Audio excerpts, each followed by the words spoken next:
So good to see you. Peace and blessings to you all. Peace and blessings to you all. Anne's in the building. Sky is in the building. What's up, Sky? So good to see you, beloved. So happy you are here. Tanashi's in the building. Let's get it. T. Benz is in the building. Let's get it. We got young Sky in the building. Let's go. Let's go. Let's go.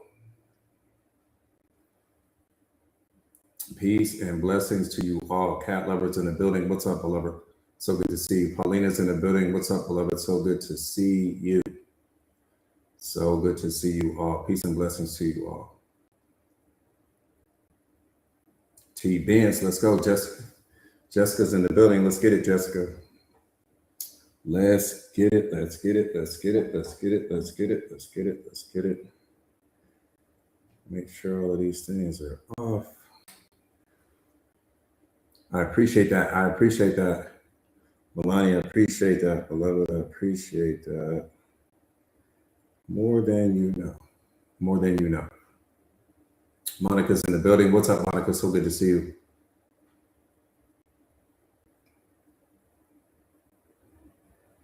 Jessica, I appreciate that, beloved. I appreciate that. Sefe, what's good, family? So good to see you. Peace and blessings to you all. Peace and blessings to you all. I appreciate the gifts. Queen, I appreciate that, love. What's up, Kev, in the building?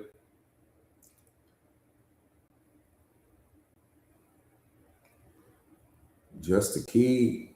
Beauty P, what's going on? Do me a favor real quick, you guys, and share the live to your stories if you haven't already done so. Share the live to your stories. Let's get the likes up so that we can get the medicine out to the world. We got to get the medicine out, you guys. You are the medicine. We got to get it out to the world. The medicine is not me. You are the medicine. The collective of us all is the medicine. We got to wake up. What's up, Lynn? So good to see you. So you woke up with a cold, but you ready? That's all right. We're going to knock the cold out of you after this live. We're going to knock the cold right out of you. We're going to knock the cold right out of you. I promise. Cold won't be able to make it. Unbreakable. What's up, Unbreakable? Okay, awesome. You said you shared already. Yeah, again, do me a favor real quick, you guys. Share the live to your stories if you haven't already done so. Let's get the lights up so we can get the medicine out to the world. You are the problem and the solution to your own life.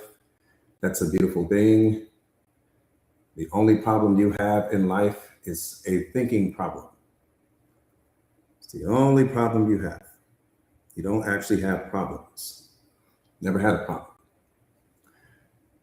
Our problems come from the way we think. Our problems come from our programming and conditioning, nothing else. Your problem comes from your perception of the world. That's it. Nothing else.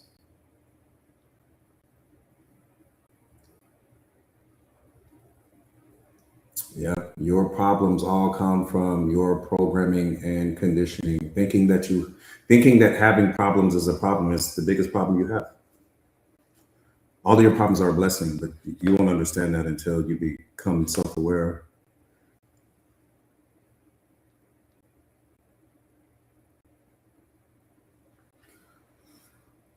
Good morning, good morning, good morning, good morning. Again, peace and blessings to you all. Peace and blessings to you all. Good morning. What's up, Rich? So good to see you. You said, how do you deal with toxic family? To low key, like, to be honest with you, I mean, I kind of need more context than that, because when we have, let me say it this way. Anytime that you have a toxic external relationship, it's only because the internal relationship is toxic.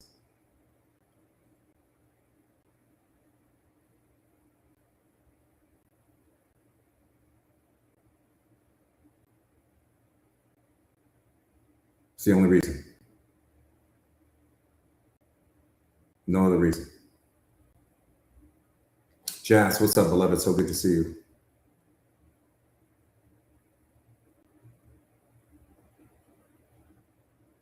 The only reason why you have toxic external relationships It's because the relationship internally is toxic. When you fix the internal toxic relationship, all of the external relationships will disappear that are toxic as well. It's the only reason why you have toxic external relationships. Tara, what's up, beloved? So good to see you.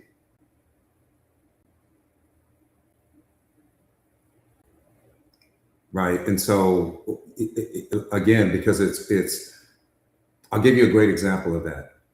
If I give you a diamond, doesn't matter where you set the diamond, it's going to always be a diamond. You can put it in the mud, it's going to still be a diamond. You can throw it in the dirt, it's going to still be a diamond.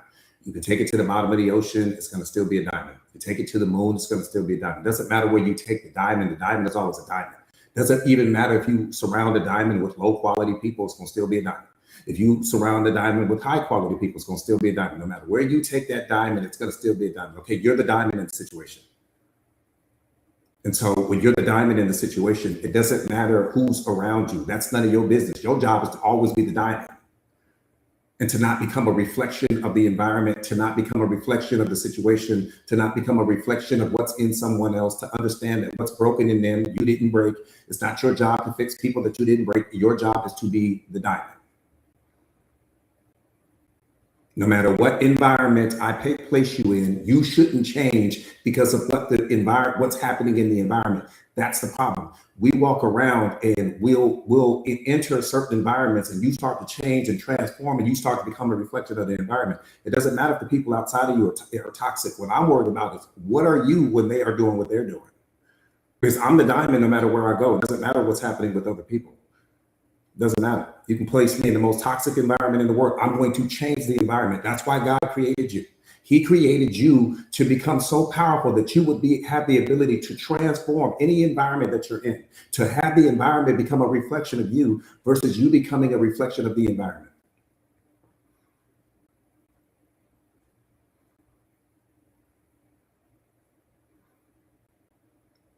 Period.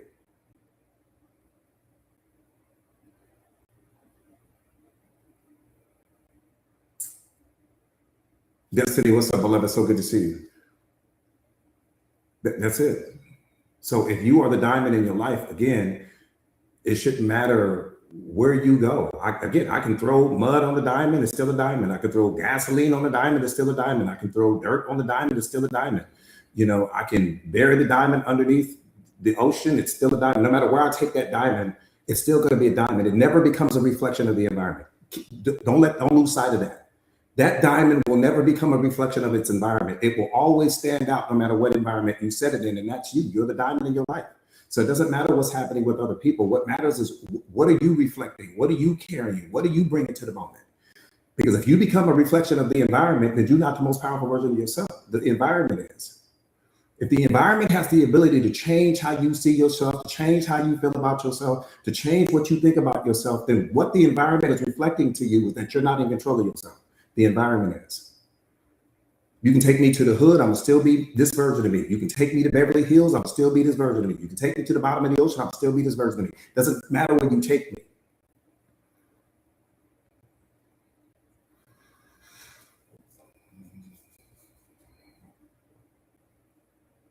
Oh, that's awesome. You writing that book. I love it, beloved. I love that, beloved. I love that for you, beloved. I love that for you, beloved. And I can't wait to read it. I love that for you, beloved. I love that for you. Divine, what's up, beloved? So good to see you. Peace and blessings to you all. Let's get busy. Again, do me a favor real quick, you guys. You said, what about your children? What about them, beloved?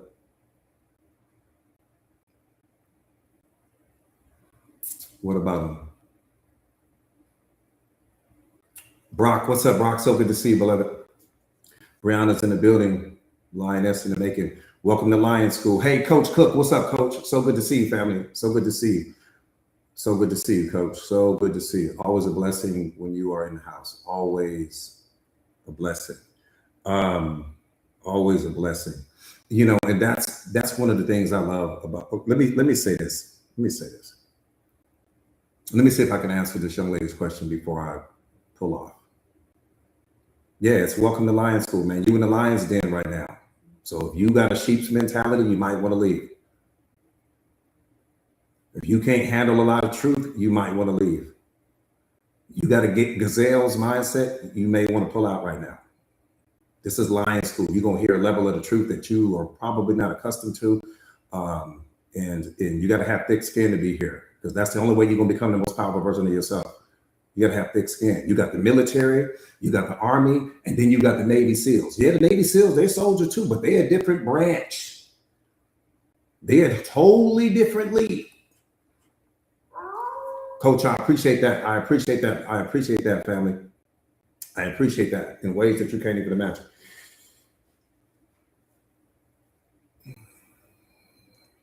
Mr. Ford, I see you. Good morning to you. Good morning to you. Good morning to you, beloved. Good morning to you. I say beloved a lot. Let me tell you why I say that. Because it means cherished one. And what that means to me is when you become self-aware, you understand that about people. You know, everyone is going to be operating from their level of self-awareness. Everyone is going to be operating from their level of consciousness. Everyone is going to be operating from, you know, based upon their programming and conditioning. But when you become self-aware, you know, you used to be that person too, right? Every single person that's not operating on your level of consciousness or not operating on your level of self-awareness, you are seeing that in that person, because that also exists in you. What do I mean? You see the anger in them because that also used to exist in you. You see the depression in them because that also used to exist in you. You see the unhappiness in them because it also used to exist in you. That's what the law of mirrors is. You can't see something in someone else that you haven't seen in yourself first. So you can never forget that. So I'm going to always treat you like the cherished one, no matter what level of awareness you're at, no matter what level of consciousness you may be operating at. None of that matters. None of that matters, right? None of that matters. I appreciate that, beloved. None of that matters. And I think that's how quickly we forget, when we judge other people, but we don't like to be judged. Just think about what I'm saying to you. You hate to be judged. I don't even have to know you, and I know that personally. You hate to be judged. You hate to be the punchline. You hate to be made fun of. But we don't have a problem doing it to other people. We ain't got no problem judging other people. We ain't got no problem making assumptions, but you don't want people to make assumptions about you. That's what reality is trying to teach you. That's what God is trying to teach you. Stop doing things to people that you don't like being done to you. That's the whole point. We don't want to be judged, but we don't have no problem judging other people. And what's important is that we judge people from our pain. We judge people from our wounds. You don't judge people from the strongest version of yourself. You ain't never judged someone from the strongest version of yourself. You judge people from your wounds. Because something about that person triggered you, and that's what made you judge that person in that moment.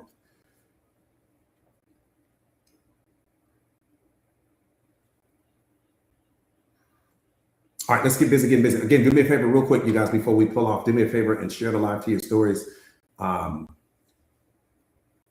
Yeah, but yeah, you judge them for what you see, beloved. But what's the source of the judgment? The source of the judgment, because if you was the most powerful person, powerful people don't have time to judge you. People who are self-aware don't have time to judge you. They got time because they're too busy transforming people and too busy building the world. They don't have time to judge you. We judge from the bottom. We don't ever judge from the top. Anytime that a person judges you, they're only judging you because they already feel that you're above them in some way, shape, or form. That's why they're judging you. Because if that person was above you, they would never be judging you. We compare ourselves to other people when we don't know who we are. That's why you would compare yourself to someone else, because you don't understand who you are. The moment that you understand who you are, you're going to understand that you have a unique purpose, and your purpose may not be whatever it is that's going on with that person has absolutely nothing to do with what's happening with your purpose in life. So when you when you compare yourself to someone else, they say comparison is the thief of joy. That's all bumper sticker talk. That's not what it is. Comparison means that you don't know who you are. That's why you do it. You don't know what you are. That's why you do it. So you got to be real careful when you're doing things like that around self-aware people, because they understand the only reason why you would compare yourself to something else is because you don't know what you are. The moment you understand what you are through self-awareness, you would never compare yourself to anybody because you are a unique model. You are unique as unique comes. All right, let's get busy getting busy. Enough of that. Real quick, in case anybody, type me in the comments if this is your first time to the live stream. We're getting ready to pull off right now. Type me in the comments if this is your very first time on a live stream with me. Yeah, Rich, it's time to cook. We got to pull off, man. It's time to pull off. Time to pull off. Again, it's the first time. Samira, it ain't your first time. Second time.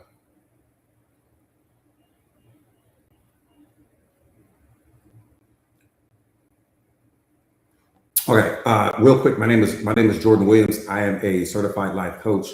I specialize in self-awareness, self-mastery, relationship mastery, consciousness, emotional intelligence. I specialize in helping my students, my clients globally to become the greatest and most powerful versions of themselves. I am also the best-selling author of this book, The Secret of Awareness: How Powerful Are You Ready to Be? This book is a blueprint to who you are. It is the instruction manual to who you are. It is essential if you are in the pursuit of self-mastery, self-awareness, emotional intelligence. It's essential. If that's not something that you are in the pursuit of, then the book will bring no value to your life. The book is not something you read. The book is something you become. Self-awareness it's who you are at your essence. It's who you are at your nature. It's your birthright. You are not your past. And when we think about the past, the problem, the reason why your past hurts you is because you don't have a healthy relationship with it. You don't understand why most people don't even know why they have a past. They don't know what the past is there for. Your past is a reflection of everything that you have overcome leading up to this moment. That's why you have a past. That's what makes your past powerful. Because the moment you start to doubt yourself, you can look back and you can look at everything you've overcome leading up to this moment, and it should give you strength. It should give you confidence. It should give you a boost of energy, but you don't use it that way. Because the average person looks at their past and you become depressed, you become stressed out because you're looking at your past and you're focusing on what's wrong with it. You're focusing on what's missing from it. You're focusing on what didn't happen. You're focusing on what someone else should have done. So you're looking at it through the wrong filter. You can never get to the right place if you're using the wrong map to get there. That's why you have a past. Your past is there to give you strength. Anytime that you will start to doubt yourself, anytime that you are losing faith in yourself, anytime that you are losing confidence in yourself, that's why you have a past. Because your past is the reminder of everything that you have overcome leading up to this moment. It's the only way you should look at it. Only way. It is your greatest ally, but not if you are using it to remind yourself about what you don't have, to remind yourself about what someone didn't do, to remind yourself about who stopped loving you, to remind yourself about who stopped believing in you. You're using it in the wrong way. So of course you're getting hurt by it. If you misuse anything, you're going to get hurt by it.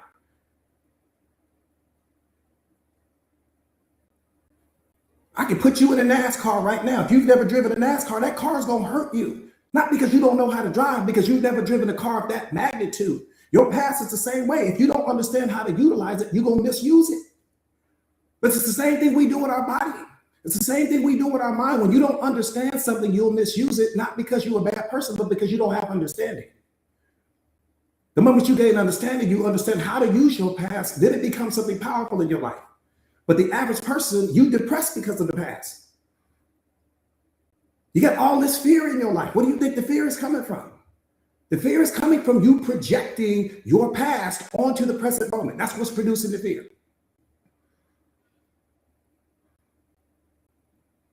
Because one more time, you're misusing the past. You don't understand how to use it.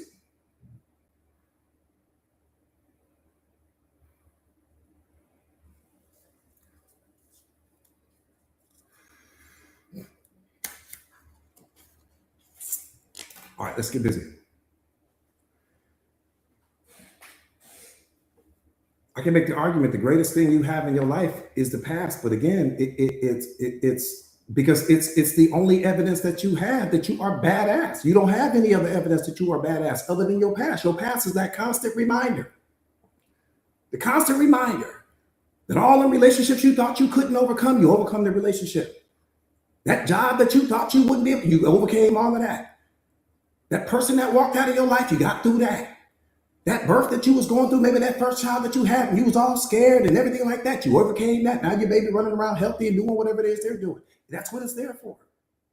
To remind you of everything that you have overcome, to remind you that you are badass, It is a receipt to let you know that you are going to make it no matter what happens. That's why you have it.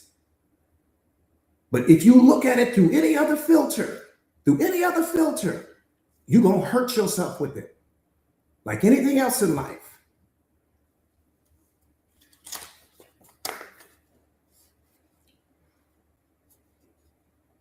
Let me explain the difference between belief and faith. Belief is a mental agreement. You believe in something because you agree with it.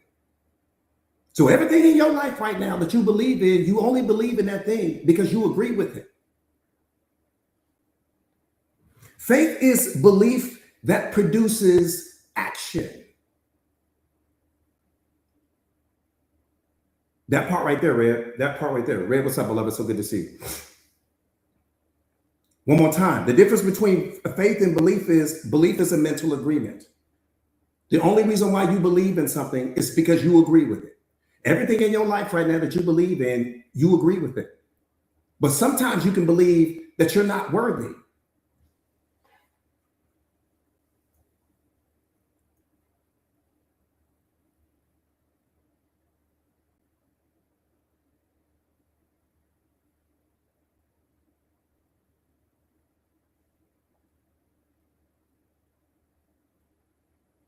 Sometimes you can believe that you're not enough.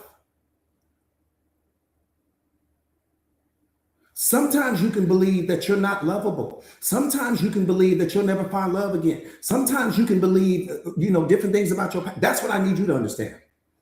But one more time, belief is a mental agreement. You only believe in something because you agree with it. It's the only reason.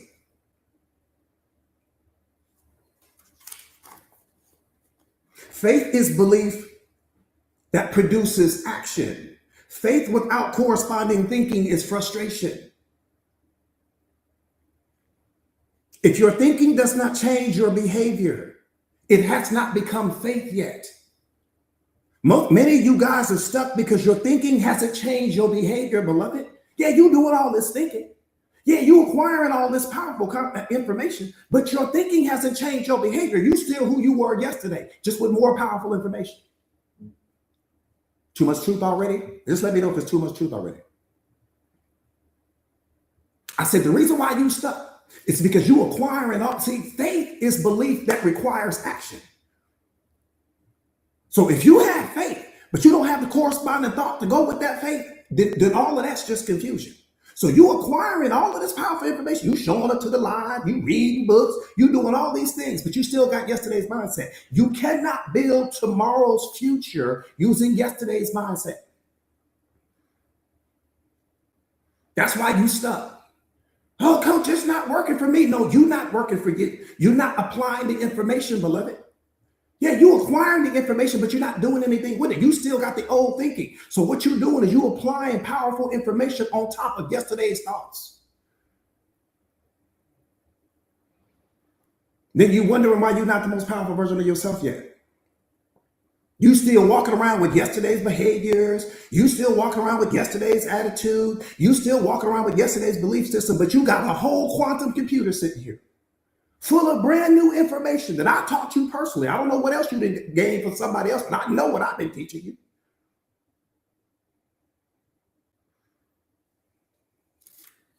One more time. Belief is mental agreement. You only believe in something because you agree. It's all your beliefs is predicated on something that you agree with. So if you believe you're not worthy, that's why you stuck. If you believe you're not enough, that's why you stuck. If you don't believe that you're the baddest thing walking, that's why you stuck. If you don't believe that you are a gift to every single person that you come in contact with, that's why you are stuck. If you tolerate that disrespect, you believe you deserve it. If you tolerate showing up small, you believe you deserve it. If you tolerate turning down the volume on your voice, you believe you deserve it. Belief is a mental agreement. Anything you accept from somebody else is what you believe you deserve. Because if you didn't believe you deserve it, you wouldn't accept it. I can tell you that now. I can promise you right now, if you walked in McDonald's and they handed you cold fries, you tell them people at McDonald's, you need to take these fries back. I'm not taking these fries. I can promise you that. That's what you would tell them people. If you walked into McDonald's right now and the people handed you some cold French fries, I can promise you, you ain't walking out that door with them fries. I promise you that. But you'll walk out that door with people giving you less than you deserve because you believe you deserve that. So when that person is speaking to you in the type of way, you believe you deserve that. When you turning down the volume of your voice, you believe you deserve that. But you ain't gonna take them fries, but you gonna take the BS from another person.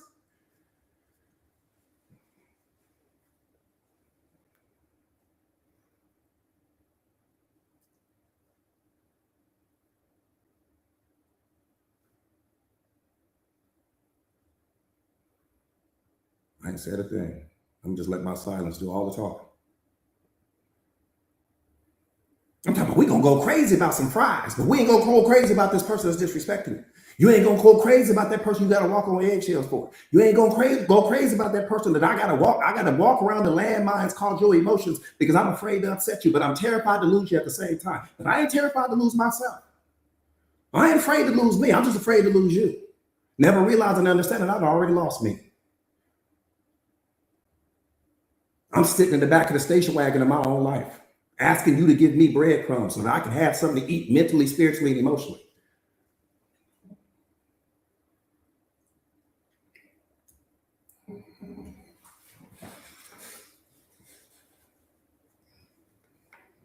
But what do I know?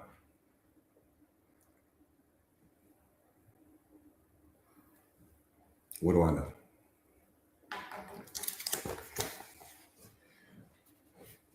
Again, do me a favor real quick. You guys share the live to your stories. Cat Love, I love you too, beloved. Yeah, Prashawn, never again. That's okay. That's all right. That's all right. We got to go through this. All of this are things that we need to go through. This is important because if you didn't go through, let me tell you why, Prashawn, let me tell you why everything you went through in life was important. Because had you not gone through everything that you went through, you wouldn't be here right now. You wouldn't be in the process of becoming the greatest version of yourself. You need to be high-fiving everybody from your past. You need to high-five everybody that gave you less than you deserve. You need to high-five the people that didn't love you the way you needed to be loved. You need to high-five them. I'd be on the phone with a call them right now. Thank you for being less than everything I needed you to be. Thank you for being less than everything I needed you to be. Thank you, thank you, thank you, because they put me on the road. They put me on the path to become the greatest version of myself. Thank you, because without you, I wouldn't have been me. I wouldn't be this version of me without the people that was in my path coming along the way. I celebrate all of the people. That don't mean I will let you back in my life, but I do celebrate you. Because when I celebrate you, I let you out of I let myself out of the mental prison. As long as you're still a villain in my story, I'm still in prison. No, you got to get yourself out of the prison first. Peace won't be in your life as long as you're living in a mental prison. I'm telling you now, son, you need to be on the phone. I'll be calling in. I'll be texting them as I'm listening to me, texting it. Thank you, Bob, Roger, Steve, Stacy, Frank, everybody. Thank you, thank you.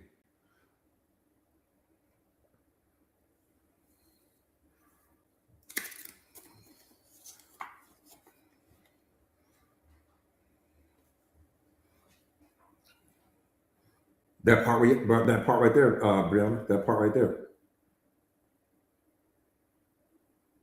Season, I see. What's up, Deb? Yeah, Kev, I'm telling you, get all the villains out your story, man. Get all of the villains out your story. There are no villains in your story. Get all of the villains out your story. One more time. The only way that you can have a toxic relationship with someone else is if the relationship with yourself is toxic. It's important for us to understand that. We don't need to blame anybody. We don't need to point the finger at anybody. That's what's important for you to understand. We have external toxic relationships because the internal relationship is toxic. It's what we put up with that makes it toxic. It's what we settle for that makes it toxic. It's what we normalize that makes it toxic. That's what makes the relationship toxic. The moment you accept less than you deserve, the relationship became toxic in that moment. We're going to speed bump over that part. I'm just asking, are we going to speed bump over that part right there? That's the part of the story that we always leave out. We always leave out the part of the story where we screw up. We always leave out the part of the story when we accept less than we deserve. We always leave out the part of the story when we normalize behavior that we should have never normalized. So you can't control what goes into your mind, but you can control what entertains it.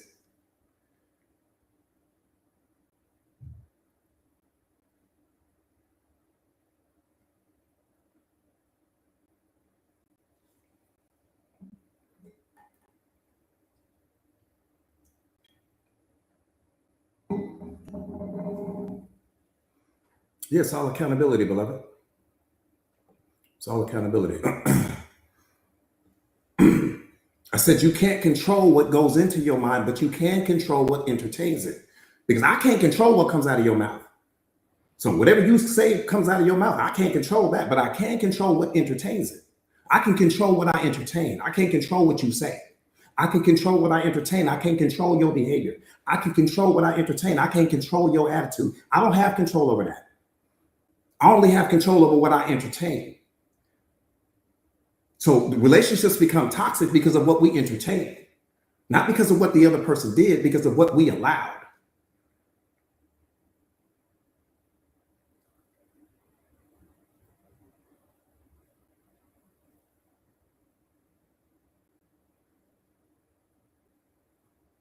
So,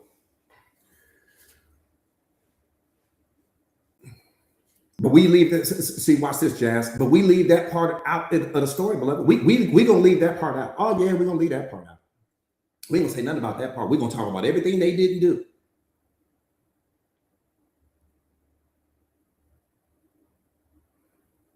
We're gonna talk about everything they didn't do, not what we entertained, not what we allowed, not what we normalized, not what we accepted. We ain't gonna never mention that. We ain't gonna never mention that part.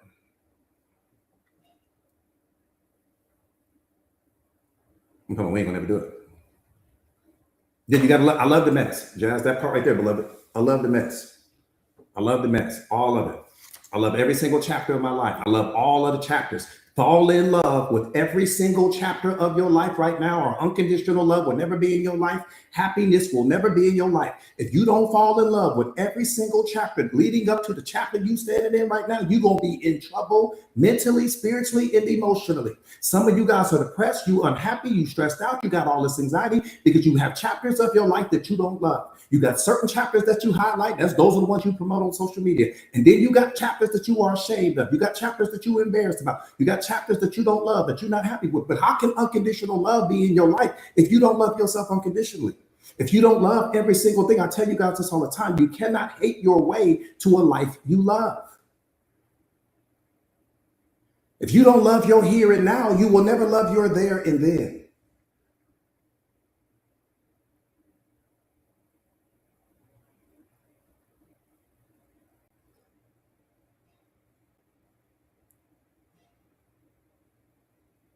I don't have any more villains in my story. I done let everybody out of my mental prison. I let everybody out. Everybody go. Everybody free. Be free. I need my mind. Only thing I need walking through my mind is God. I don't need anybody else. I don't need problems. I don't need who didn't do this for me. I don't need my should stories. I don't need villains. I don't need what my parents didn't give me. I don't need any of that. Only thing I need walking through my mind is God. That's it. That's all. And guess what's in my life? Peace. Guess what's in my life? Happiness. Guess what's in my life? Joy.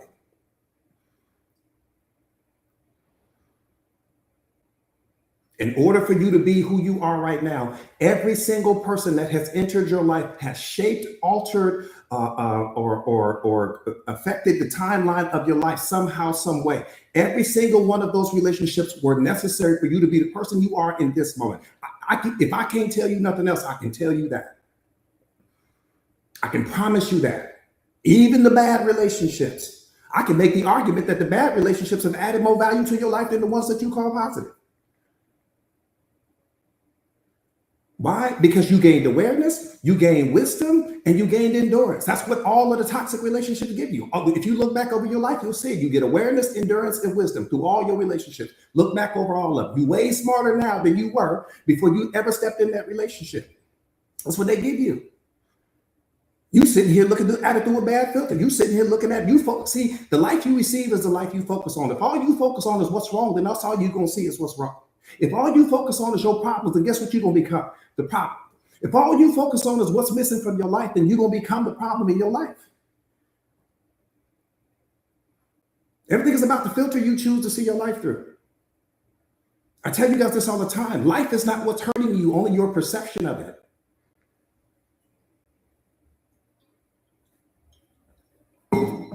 All right, enough about the appetizers. We finna get into this live. Live ain't even started yet. We getting ready to disrespect this whole TikTok. I'm telling you that now. So we can ready to disrespect this whole TikTok right now. Put your seatbelts on. Put two of them on. You got two seatbelts, grab both of them, tie them around you. Put the dog up, because we don't want him yapping in the background.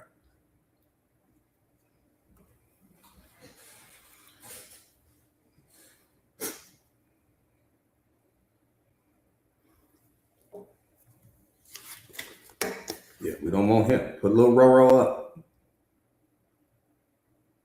You know, he gonna get the barking and cutting up and wanting to go outside.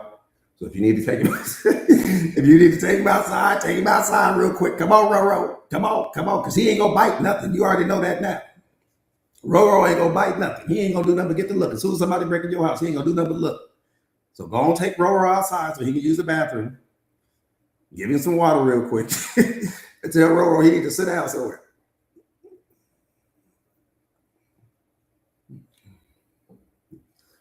Get his little chew toy, whatever it is you give him, and let him go sit down in the corner somewhere, because we can ready cut up. This is how I change my name. No, we getting ready to get, no, seriously, we getting ready to get busy.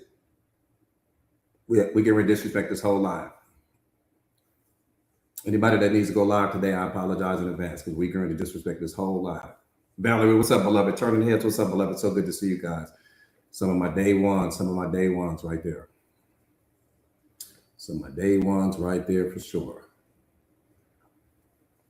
Yeah, Sean, we get ready to cut up. I don't want nobody to say, well, coach, you didn't tell me we were going to be going that fast. We're going to go fast.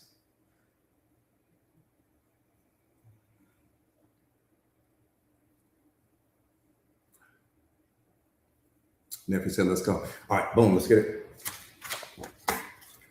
Let's get it. Let's get it.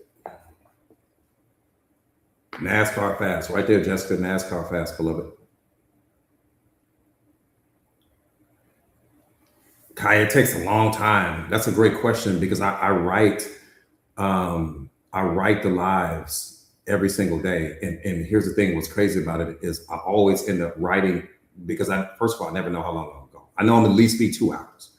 And so when I write, I probably write for a 4-hour live, because my mind will trick me into believing that it's not enough. Every time I think I got enough, my mind will convince me that it's not enough, right? And so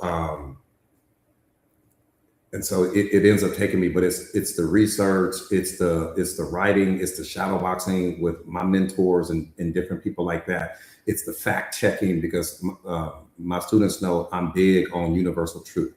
I will never share anything with you that I haven't fact checked it 1,000 different ways, just to make sure that the information is accurate. Because when it comes to self-awareness, you won't become self-aware if the information isn't accurate, right? If there's not, if it's not rooted in truth, you just won't get the awakening. You'll become more knowledgeable, but you'll be like, coach, yeah, I'm more knowledgeable, but I didn't get the awakening. Like, it didn't happen for me, because, and that's why. Because there's not a lot of truth in it, right?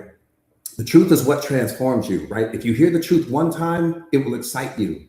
If you hear the truth repeatedly, it'll transform you.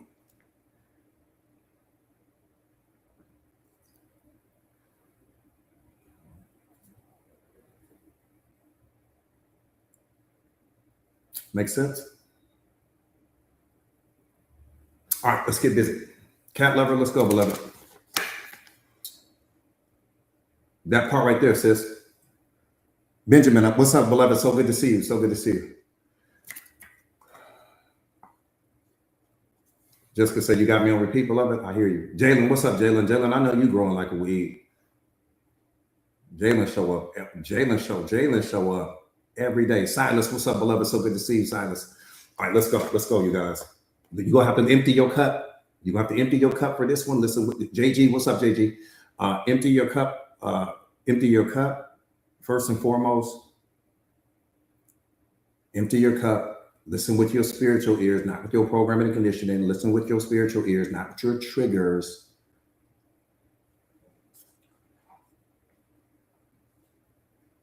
What I'm getting ready to say next should scare you or ignite you. God will never override your thinking to fulfill his purpose.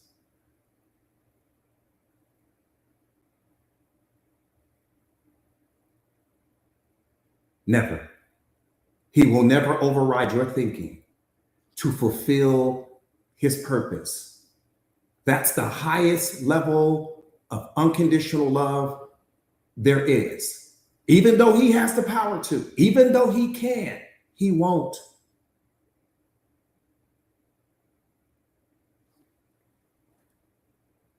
He will invite you to agree with him because he gave you free will. In this moment, you are being invited, not forced. You are being invited to come and learn self-awareness. It's an invitation. And not everyone is going to receive that invitation. Understand that. So get out of groupthink. Focus on yourself right now.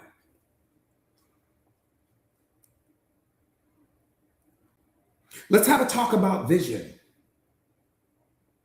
Vision is not what you want. Vision is what you see. And what you see determines what you pursue. If your mind is cluttered with fear, you'll see obstacles everywhere. If your mind is cluttered with doubt, you'll see limitations everywhere. If your mind is focused on what's missing from your life, you will always be unhappy. This is why two people facing the same situation will respond differently. Same storm, different mind. One panics, the other one plans. One quits, one innovates. One complains, one creates. Same storm, different mindset. The difference is not found in circumstances. The difference is found in the way you think. That's what separates you from every single person on the face of this earth, is that no one thinks the way you do. No one has your vision. No one has your programming and conditioning. I don't think you understand how rare you are, how unique you are. Nobody sees the world the way you do. There's not a single person on the face of this earth right now that sees the world the way that you do. Nobody does. This is why your problems are unique to you, because your problems are coming from your programming and conditioning. And no one has your programming and conditioning. So what you call a problem, someone else may call a minor inconvenience. What you call a problem, someone else may call an opportunity. Same storm, different mind.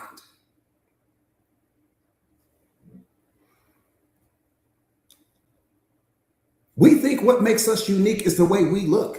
That's the least important, because that's always going to change. What makes you unique is the way you think, because your thinking comes from your programming and conditioning, which no one has your programming and conditioning, which means that no one has ever experienced life the way that you have, the way that you've experienced. Yeah, we may have all experienced some things that were similar, but not exactly how you did.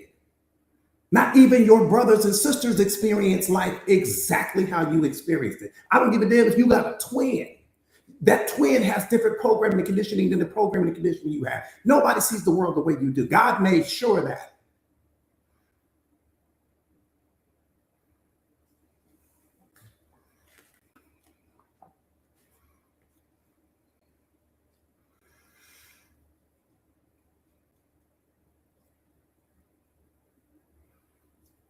One more time.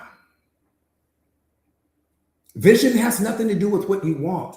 Vision is what you see. And what you see determines what you pursue. If your mind is cluttered with fear, you'll see obstacles everywhere. If your mind is cluttered with doubt, you'll see limitations everywhere.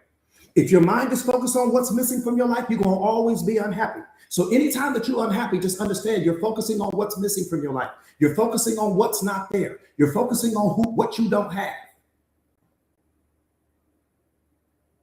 It's the only reason why you're unhappy. Anytime that you're unhappy, that's why you're unhappy, because you're doing subtraction in that moment, not addition. Addition meaning you're grateful for what you have. Subtraction meaning you're focused on what's missing. You're focused on what's not there.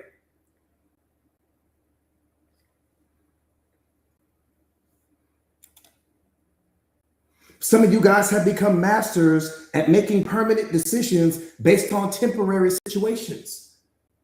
Man, that's crushing you.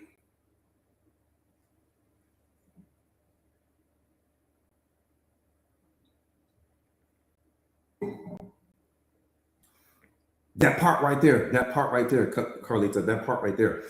And that's the whole point of your triggers, right? That's the point of the trigger. Honeyman, what's up, beloved? So good to see you.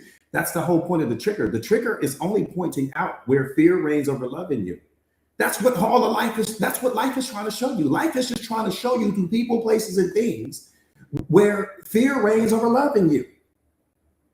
And then your job is to correct that. But that's all it's showing you. All of life, that's what reality is about. That's what reality is for. It's to let us know anywhere where fear is reigning over love in us. That's it.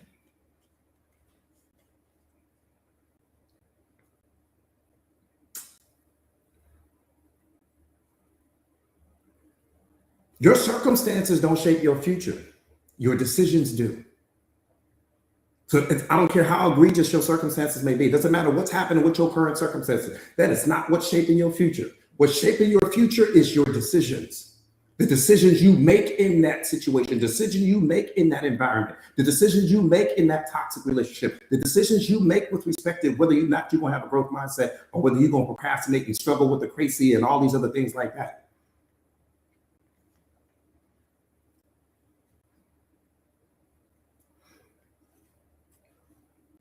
I'll give you a great example of that. If you keep showing up to the toxic relationship, that's a decision. If you keep tolerating disrespect from other people, that's a decision. If you keep waking up being the same person you were yesterday, that's a decision. Your life will not change until your decisions do. Your circumstances are not building your life. Your decisions are building your life.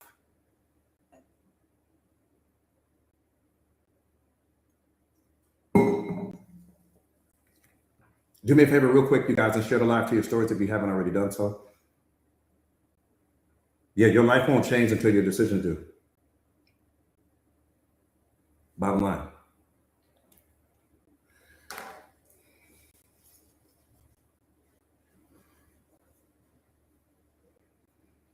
That should scare you or ignite you, which means that the power's in your hand. It's always been in your hand.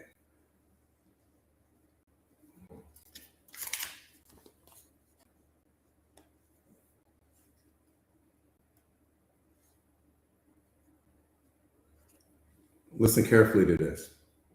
Discipline of the mind is more important than discipline of the body. Is discipline of the body important? Yeah, it's important. Absolutely.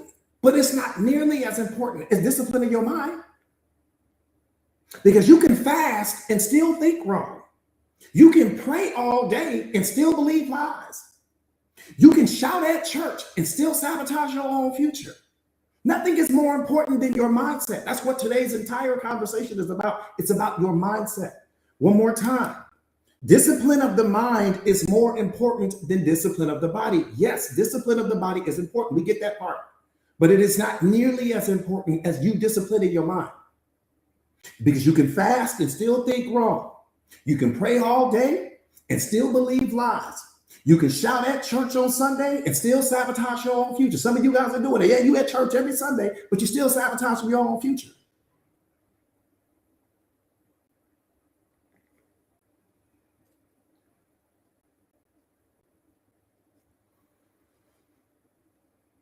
See, building a new mindset requires intentional focus. You are not a victim of your thoughts. You are a victim of your perspectives.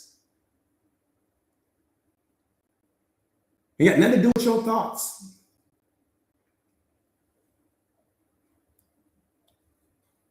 Yeah, we go to church and we leave the church and go right back to the toxic relationship. Just to qualify my point.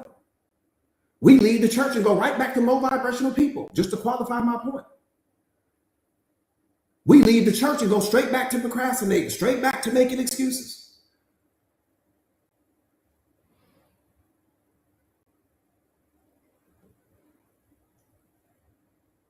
Cursing somebody out, just what you just said, beloved.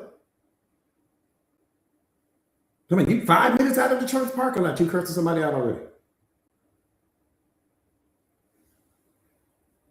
That's what I'm saying. What does integrity mean? Integrity means who you are in the dark and who you are in the light are the same. What comes out of your mouth and how you live is the same. Most people aren't the most powerful version of themselves because your mind is split.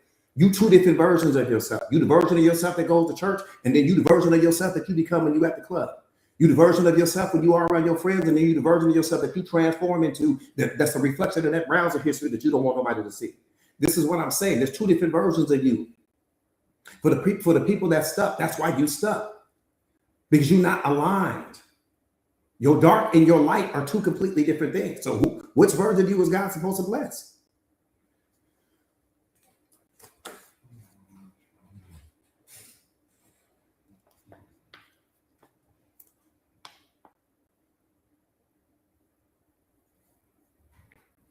Again, you can't control what enters your mind, but you do control what entertains your mind. Leadership begins when you stop blaming and you start taking responsibility. Ain't nobody to blame. Everybody's doing life for the very first time, beloved. There's nobody to blame. Stop blaming people for why you are where you are and use that same energy to build the life that you want. Because you're going to either spend your time building the life you want, or you're going to spend your time complaining about the life that you don't want. You're going to either spend your time transforming yourself into the most powerful version of you, or you're going to spend your time focusing on being the most limited version of yourself. Which one are you going to be? Because the time is being spent regardless. You invest in the time no matter what you do. That's what God is saying. He's like, you do understand you using your time right now. While you sitting here complaining about what's missing from your life and complaining about what you don't have and complaining about who did what, never realizing and understand everybody's doing life for the very first time, beloved. People don't know how to use their mind. If they don't know how to use their mind, they don't know how to value yours. If I don't place 5-star value on me, I'll never place it on you. If I don't carry self-respect in me, I'll never place it on you. If I don't carry self-awareness in me, I can never project that onto you. So the only thing that I can project onto you is my pain. Only thing I can project onto you is my wounds. Only thing I can project onto you is my programming condition. Understand that. And you're going to free yourself. People are like bumper cars. You don't know who's going to run into you. What matters is what version of you are you running into? Who are you being when you wake up in the morning? That's the only thing that matters. One more time, I can take that diamond. It doesn't matter where I set the diamond. The environment will never transform the diamond. The diamond will transform the environment. God created you to be the diamond. But we get around certain people, we transform into the cubic zirconia. We get around this relationship over here, we transform into the cubic zirconia. We get around this person over here, we transform into a lesser version of ourselves.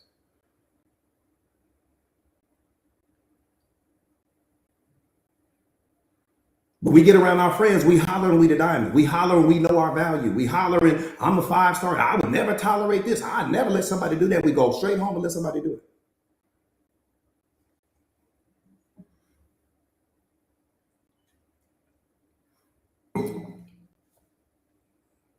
Because we don't genuinely love ourselves. That's why we do it. We only say we love ourselves. Because it sounds good. Your ego will never let you be seen in a negative light. So I can walk up to any person on the street. Now I can even walk up to the homeless man right now and ask him, do you love yourself? Yeah, I love myself. Everybody gonna say that. It sounds good. Everybody's gonna say it. Your ego is gonna make you say it. Doesn't matter what you say. What matters is what you are. What matters is what you do. People are looking at what you do. They're not paying attention to what you say. They're looking at what you do. And you teach people how to treat you based upon how you treat yourself. You, the first thing I get my education about you from you. So when I see you, only thing I have to do is watch how you treat yourself. And then I'm going to be a reflection of how you treat yourself.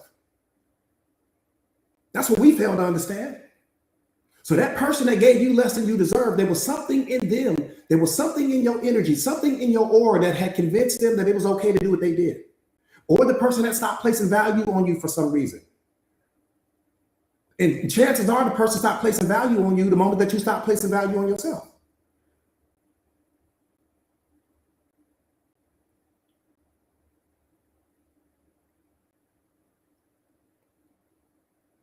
Good morning, good morning, good morning. I'm telling you, you give people a world-class education in how to treat you. People just don't come up. People gonna treat you based upon how you treat yourself.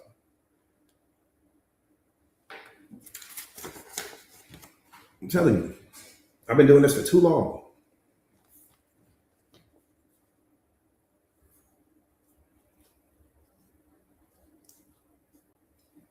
One more time. Leadership begins when you stop blaming people and you start taking responsibility. I don't blame people anymore. I accept people for exactly who and what they are. I accept people for whatever level of consciousness they operate out of, whatever level of emotional capacity they have, whatever their emotional range is. That's how I score that person. Has nothing to do with me. Has nothing to do with me. What matters in that moment is what I entertain. It doesn't matter what they are. It doesn't matter what they do. You got to understand it. Come on, beloved, you got to wake up. You moving through the world, you should only be focused on what's in alignment with you. Alignment should be your favorite word. What's in alignment with where you're going? If this person isn't in alignment with where you're going, why are you sitting there talking to the person? Why are you entertaining less than you deserve? Why are you accepting things that you shouldn't be accepting? And then you turn around and you complaining about, you praying to God about things you accepted. He looking at you like, what are you doing? This person is still in the oven. Your cake is out of the oven. Cake being out of the oven, meaning that you self-aware, you a master of self, but you still entertaining somebody that's in the oven. They're not out of the oven yet. That person hasn't discovered themselves as of yet.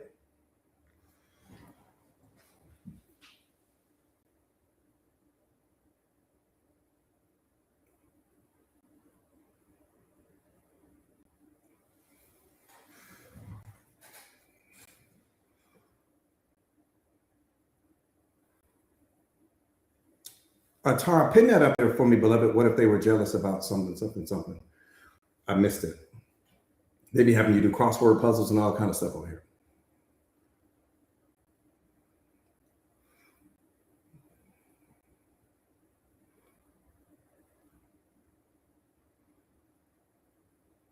But see, that's, let me see.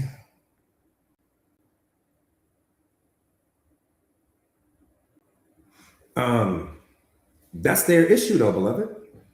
That don't have nothing to do with you. That has nothing to do with you. See, I tell people all the time, what's happening with other people is none of your business. Even in the relationship, the relationship with myself is always going to be the most powerful relationship. Every other relationship is secondary. I'm talking about take God out of the conversation. The relationship that I have with myself will always be the most powerful. Let me say it this way. I'm going to say it in a way I know you can't miss it.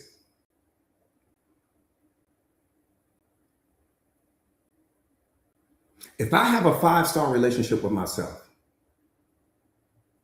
I will never accept 4-star anything from anyone else. Because why would I give you access to me and you can't do any more for me than I'm already doing for myself? Why would I, if I'm a 5-star person and I give myself 5-star love and 5-star respect and 5-star everything, why would I allow someone to have access to me that gives me less than what I'm already giving myself? Just make that make sense in your mind. Why would I allow somebody to be in a relationship with me that gives me less than how am I benefiting? If you're giving me less than what I'm already giving myself, how do I benefit? I ain't benefiting at all. You're the only one benefiting. You see what I'm saying? How are you benefiting? If the person is jealous of what you're doing for yourself because they can't do it for you, those are indicators. That's data that you need to move on and find a person that can meet you where you want to be met. Because here's what we need to understand. Last time I checked, I'm just saying the last time I checked, I don't know, the price may have went up, but the last time I checked, love is free. Don't cost a person a dime to give you that. Respect is free. Don't cost a person a dime to give you that. Happiness is free. Joy is free. Peace is free. So how can you not give me what doesn't cost you anything? Which means that it's impossible. Now I understand if you're asking the person to bring you Rolls Royces and you asking the person to bring you diamonds and they don't make the money to do all of that. Okay, I get that part, beloved. But that's not what we're talking about here. Some of you guys are in situations with people right now that don't give you the things that you need, and the things that you need are free. Just make that make sense to me. Now that happiness is free, but the disrespect is free as well. The love is free, but the verbal abuse is free. The peace is free, but the disrespect is free. So look at what you're getting. And the person knows exactly what they're giving you because they're looking at what you failed to give yourself. So just make that make sense. You mean to tell me with a straight face, you waking up next to a person that's not giving you what you need, and what you need is free? The passion is free. The communication is free. The intimacy is free.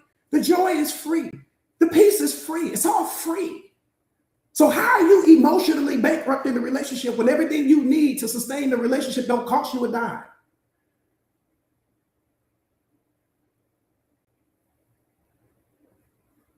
I'm just asking you to make it make sense. I ain't asking you to change your life.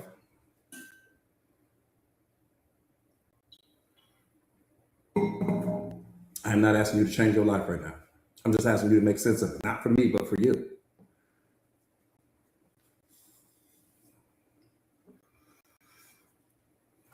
I said, you mean to tell me with a straight face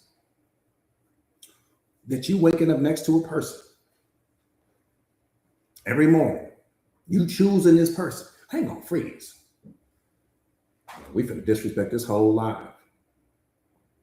Hold on a minute. Wait a minute. Wait a minute. You mean to tell me that there's 8 billion people walking around on the face of this earth right now? 8 billion choices that you could have, and you choosing this person day in and day out. And this person isn't coming with what you want, need, and desire. And what you want, need, and desire doesn't cost anything. And you still not getting it. So it's not, the problem is not that the person can't afford it. The problem is that the person doesn't think you're worth it. And they just don't know how to tell you that.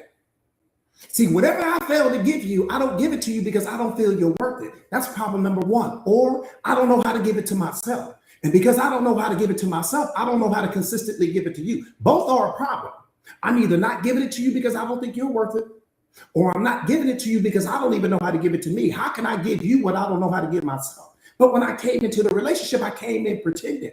I pretended to like you like that. I pretended to open the doors. I pretended to be this high-level communicator. I pretended to be this, and I pretended. See, we can all come and pretend. Anybody can pretend. But when the relationship gets real, once that honeymoon phase wears off and the relationship starts to get real, now I got to really show up for real. And now the real me is showing up, and I don't know how to keep this going. That's when the relationship started to fall apart. That person didn't know how to keep that facade going for you. That's why you don't have the 5-star communication anymore. That's why the romance isn't there anymore. That's why the intimacy has fallen off. That's why all of the passion has gone out of the relationship. That's why there's more tears than smiles. There's more frowns than happy moments. That's why that's happening.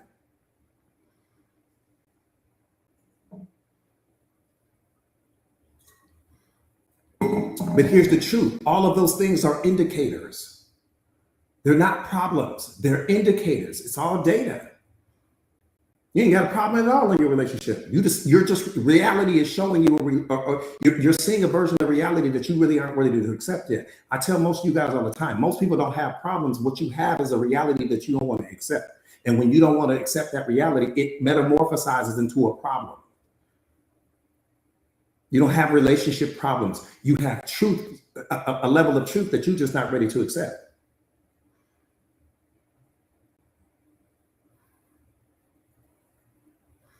That part right there, Dave, you should never be where love is absent. I tell you guys this all the time. The absence of love is abuse. Whenever you're not getting love from that person and it doesn't cost that person to give you anything, that means that person is consciously, that's a conscious thought in that person's mind to not give you what they have the power to give you. That should scare the hell out of you. You waking up next to a person that can give you all of these things, and the respect is free, the kindness is free, the compassion is free, the empathy is free, the understanding is free. All of that's free. Your relationship should be flooded with that right now. I said flooded. You should be swimming in happiness right now. You should be swimming in peace right now. You should be swimming in joy right now. Versus I got to swim through your pain. I got to swim through your anger. I got to swim through your frustration. I got to swim through all of the things that I shouldn't be swimming through.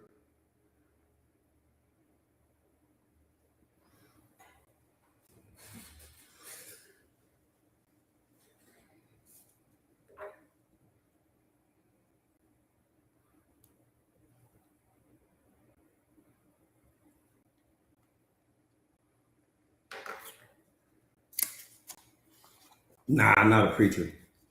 I get asked that a lot, though. I promise. If I had $1 every time somebody asked me that, boy, we all be rich. I promise. I promise you. All right, let's get back into this live.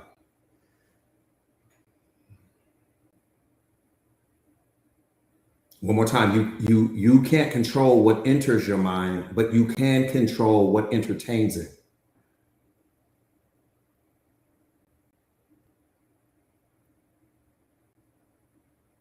That needs to be on your bumper sticker somewhere. That needs to be on a t-shirt somewhere. That needs to be on posted in your house somewhere. What are you entertaining? What are you accepting that you shouldn't be accepting from someone else? What are you tolerating? What have you normalized?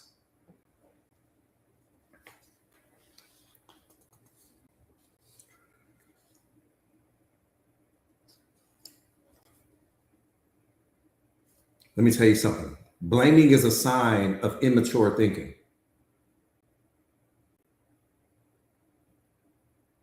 It's the number one indicator. Blaming in awareness. Blaming is a sign of immature thinking.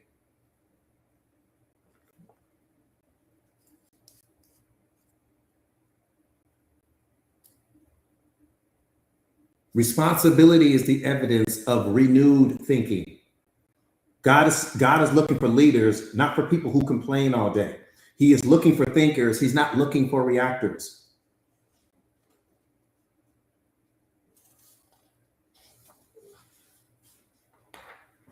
Let me say this real quick.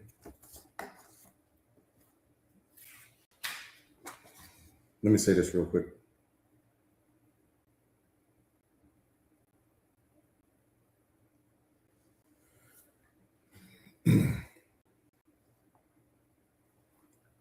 What's the greatest gift that God has ever given you? It's only one thing.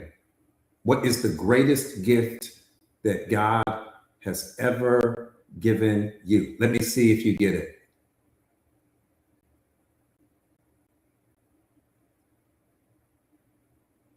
So love, life, vision, life, the mind, love it. Life, parents, breath, love it. Jesus, love it. His love, choice. You said something, you said that. Consciousness, you said something when you said that. Free will, you said something when you said that. Again, do me a favor real quick, you guys. Share the live to your stories. If you haven't already done so, do me a favor. Let's get the likes up, you guys, so that we can get the medicine out. Share the live real quick to your stories if you haven't already done so. If you are just now joining me on the live, my name is Jordan Williams. I am a certified life coach. I specialize in self-awareness, self-mastery, relationship mastery, emotional intelligence, consciousness. I specialize in helping my students and my clients all over the world to become the most powerful versions of themselves. I am also the best-selling author of this book, The Secret of Awareness, How Powerful Are You Ready to Be? The book is a bestseller and it is a game changer.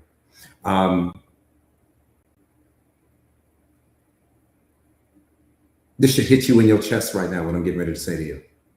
What's up, Cass? This should hit you in your chest, whole chest, what I'm getting ready to say to you.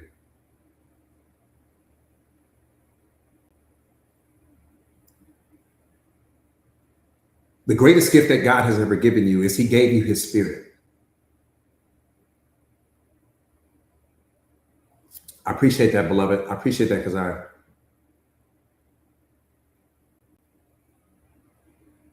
I said the greatest gift that God has ever given you, He gave you His Spirit.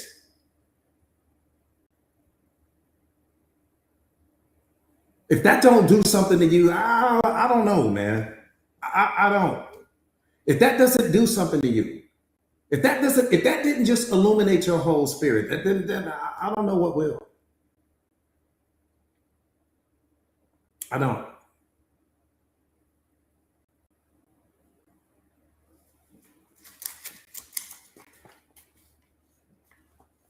The greatest gift that God has ever given you, aside from His Spirit, is He gave you your mind. That's second. Gave you His Spirit first. Wait a minute, hold on.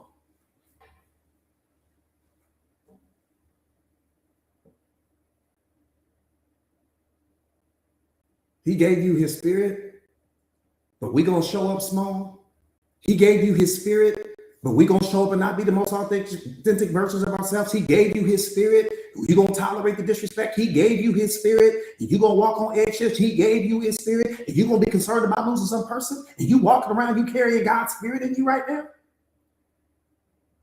You worried about losing some person? You ain't worried about disrespecting that spirit that you carrying right now? That ain't never crossed your mind? You carrying his spirit right now. That's what he gave you. Yeah, he gave you your mind, but that's second.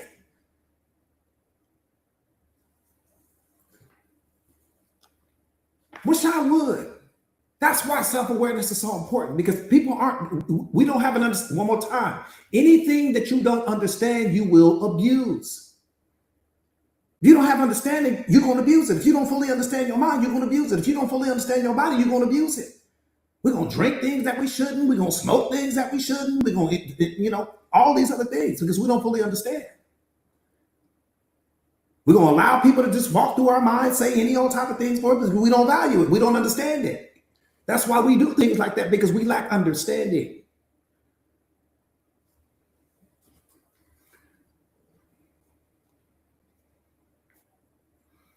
You are not what people say you are, no matter what their opinion of you is. You are not what your circumstances call you. You are not what your past labels you as. You are what you consistently think about, beloved. That's what you will be.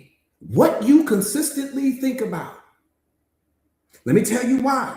Because your life always moves in the direction of your strongest thoughts. Look back over your life. Your life always moves in the direction of your strongest thoughts. Just look back at history.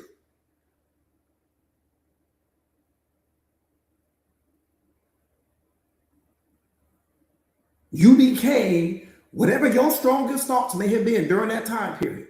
Just look back over your life. Look back over your life, you'll see.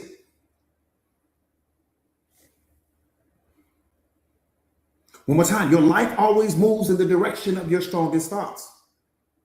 If you want to change your life, you don't start by changing your location. You don't start by changing your job, changing your church, or changing your friends. You start by changing your mind.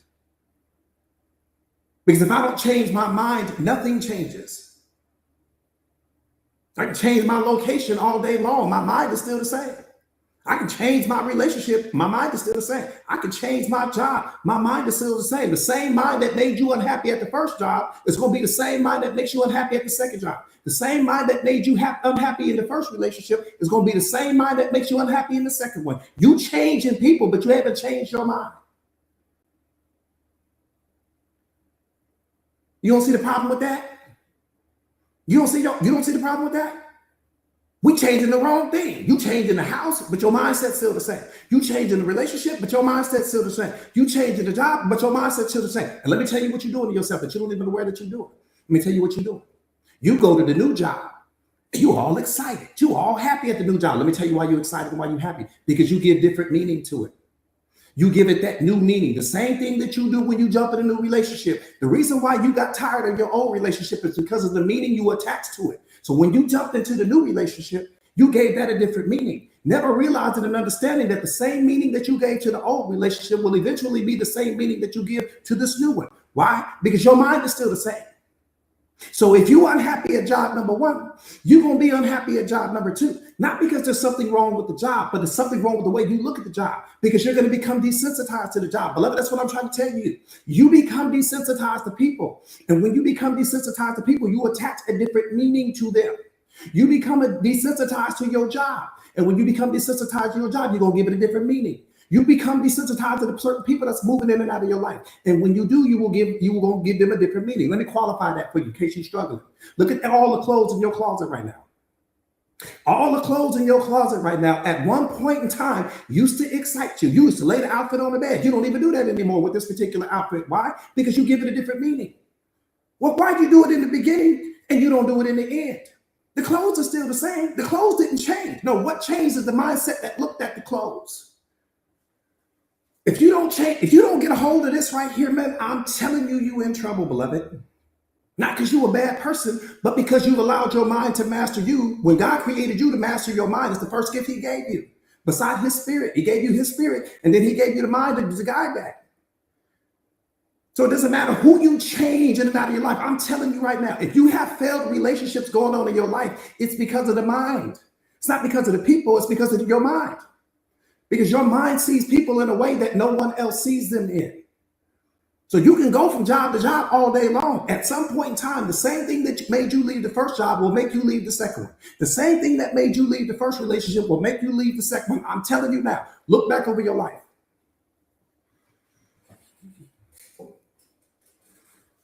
Because your mind is still the same. That's the problem. The problem is not the people. The problem is the mindset that encountered the person.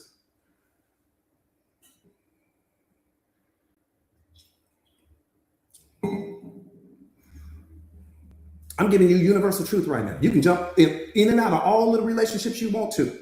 You're going to be happy in the beginning. Why are you going to be happy in the beginning? Because you're giving it new meaning. That's what you do. You give meaning to everything. You're giving that new relationship new meaning. But at some point in time, you're going to learn the patterns of this person. At some point in time, you're going to learn their imperfections. At some point in time, you're going to learn all the different quirks and features and all of these things about this person. Guess what you're going to do? You're going to stop placing the new meaning on that person, and you're going to place a different meaning on that person. And the different meaning that you place on that person is going to not make you feel the same way that you once felt in the beginning. The person never changed. Only the meaning that you assigned to them did.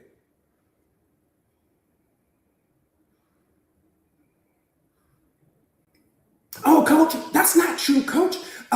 They started disrespecting me. They started doing this. They started doing that. False. That's not what happened, beloved. Let me tell you what happened.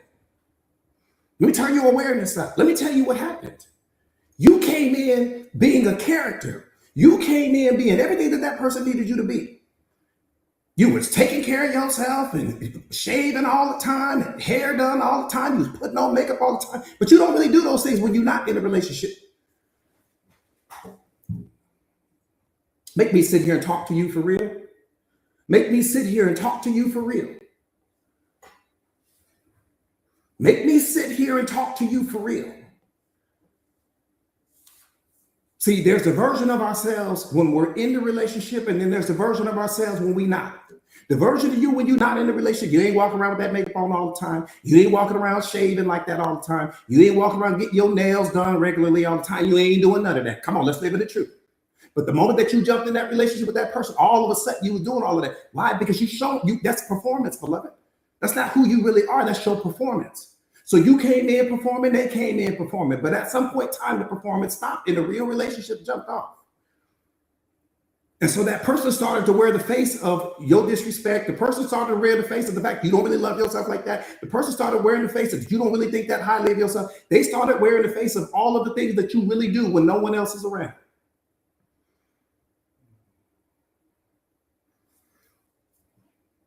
So it's not that the relationship fell apart.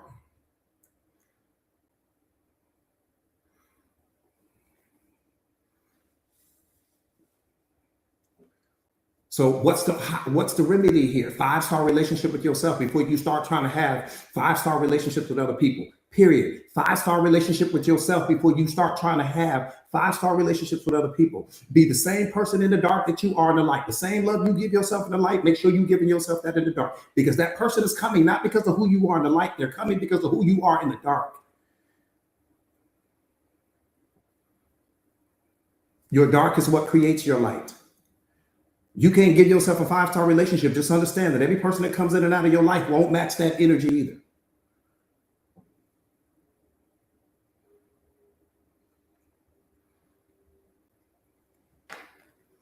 That's all I'm saying. Again, do me a favor real quick, you guys, and share the live to your stories if you haven't already done so. Yeah, truth knocking at the door, Queen.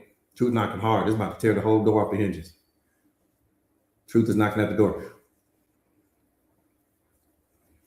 Just understand that whatever you fail to give yourself, other people are going to fail to give you as well. And again, that should scare you or ignite you, because a person will never give you more than you give yourself. You know, the strongest love that you will ever receive is your love, not the love from somebody else. It's your love. The most powerful relationship you have should be the one you have with yourself. God aside, let's take him out. Just talking about you right now. You should be your strongest relationship, not the relationship you have with someone else. The relationship you have with someone else should only be an extension of the relationship you have with yourself. I give you that.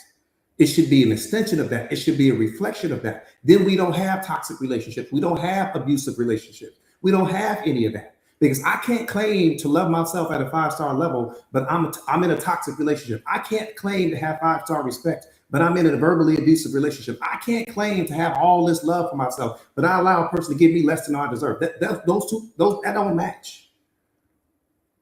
This doesn't match. So somebody doing some pretending here. I don't know who, but somebody pretending.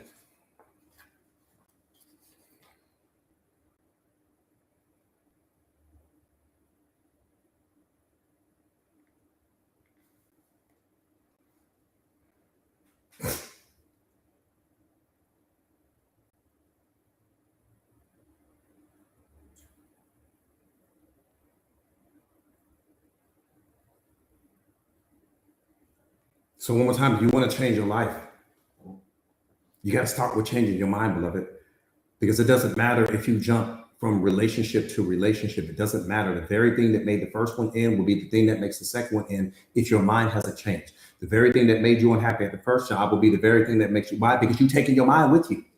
Everywhere you go, you're taking your mind with you. So you can change locations all day long. You still got the same mindset. Still got the same mindset. And in the beginning, you're going to attach new meaning to it, just like you do with your clothes. You assign different meaning to your new clothes than you do to the clothes that's been in your closet the entire time. That's what you do. So you give more energy to the new clothes. You look at them as being better or whatever the case may be, right? You give them all this new energy. That's what happens when people come into our lives.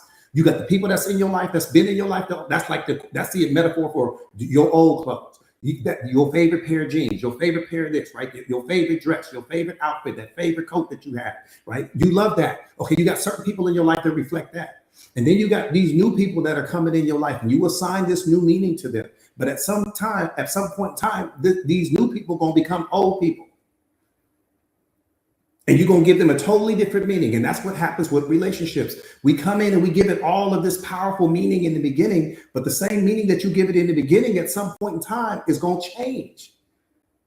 And if you don't understand that, then you're going to be a victim of your own mind. You thinking you don't love the person anymore the same, and you thinking they didn't change. No, they ain't changed. Your mindset changed them. The person didn't change. They're the same person. You just seen them through a different filter now because you have transformed the meaning. You changed the meaning.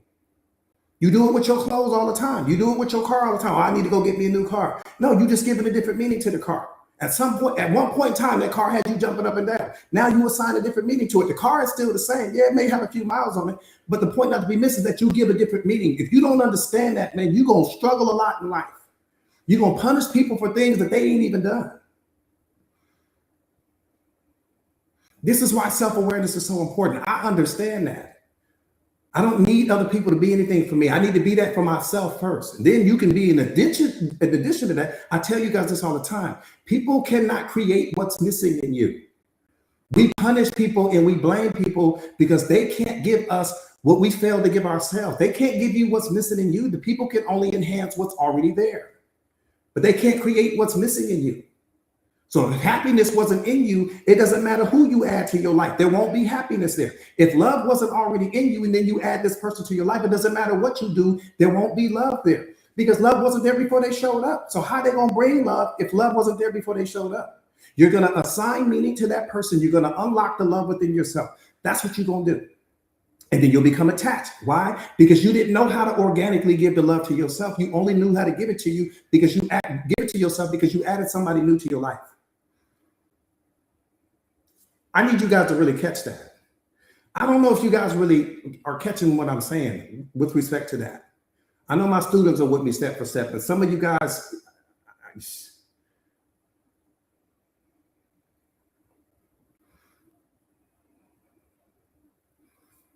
you said you are? Okay, beloved.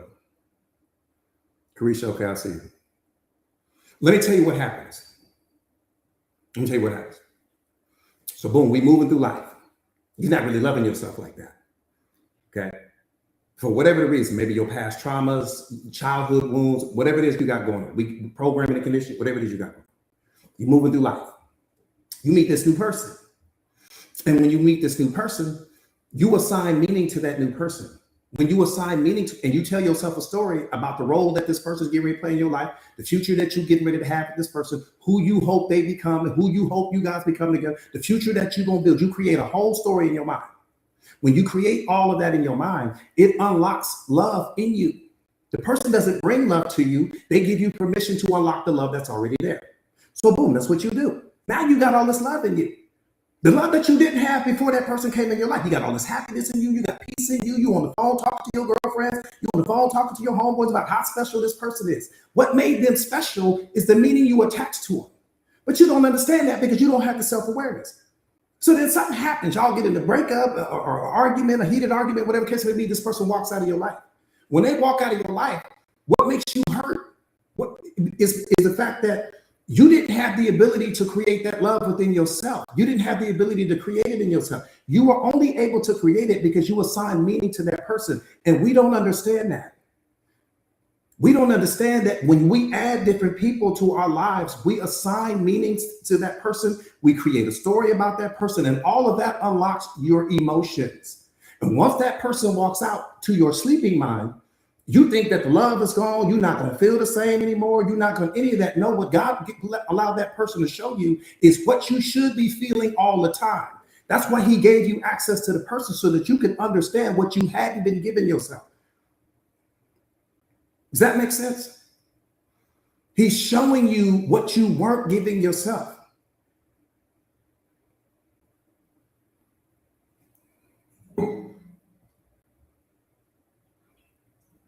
I tell you guys this all the time. Every person that comes into your life is not supposed to be loyal to you. Some people just show you where your boundaries don't exist. Some people show you where fear is reigning over love. Some people show you where you're not showing up for yourself. That's what they're there for. Everybody's not there to be loyal to you. But when you don't understand that, you think that every relationship is some failure. No, it's not a failure. Sometimes people just come in your life to show you what you hadn't been giving yourself.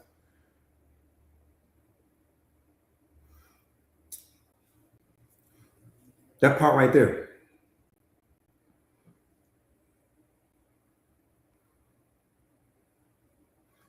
And sometimes we struggle because you have too many manual doors in your life. The average person has way too many manual doors in your life. Right? You got too many manual doors. Nephew, you said you got it? Okay, beloved.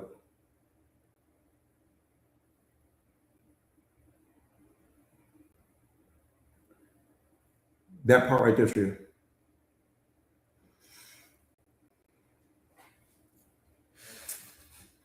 All right, let's get busy.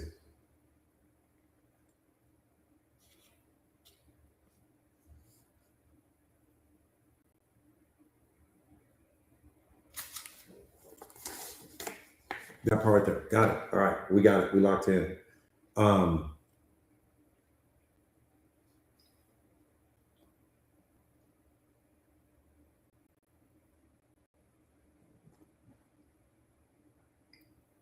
You're welcome. You're welcome. You're welcome, beloved. I just want to make sure that we're locked in on that. I know it's a lot to wrap your mind around, but it's once you understand it, you'll understand why the different people are moving in and out of your life. All right, let's get busy. Religion focuses on behavior. God's focused on what you believe. Religion tries to change actions. God is trying to change the way you think. If you notice, there's a theme here. It's all about the way you think. Because when your thinking changes, behavior follows naturally. If you don't know who you are, you will misuse what you have. Even if you don't understand the design of a thing, you'll abuse it. Anything that you don't understand fully, you'll abuse. This is why we procrastinate. This is why we settle for less. This is why because we don't fully understand ourselves. The moment that you fully understand yourself, I promise you, you will not accept low-level anything from anyone. Your mind was designed to be the command center of your life. It's command center, right? But most people don't utilize their minds to build the life that they want because they're too busy focusing on what they don't have. That's the problem. Again, your mind is the command center, but we're not using them. For most people, you're not using your mind to build the life that you want because you're too busy using your mind to complain about the life that you don't have or the life that you don't want.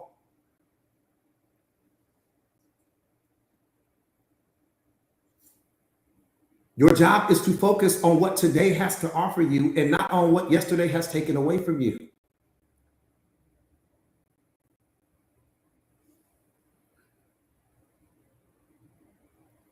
That part right there. Thinking is the seed of becoming. People will tell you that they love God. They're going to pray sincerely, right? They're going to attend church faithfully, yet their lives remain stagnant. Well, why is that? Because they're praying with an unrenewed mind. Prayer does not replace responsibility. Prayer does not override principles. Prayer does not cancel out ignorance. Prayer is powerful, but prayer does not renew your mind automatically. God is saying, if you want a new life, you need a new mind. If you want a new future, you need new thoughts. If you want new results, you need new beliefs. Your mind is the womb of your destiny. Whatever you keep planting there will eventually give birth. Let me explain this in a simple way. Let me explain this in a way that I know you can't miss it. Let me explain this in a way that I know you can't miss it. If you put diesel fuel in a regular gasoline engine, I want you to picture you pulling into the gas station right now. Right? You just got a regular car. You're pulling into the gas station. It's a beautiful day. You don't have any problems. Nothing is wrong. Everything is going good in your life. You pull into the gas station. When you pull into that gas station, you're going to see 87 octane, 89 octane, 91 octane.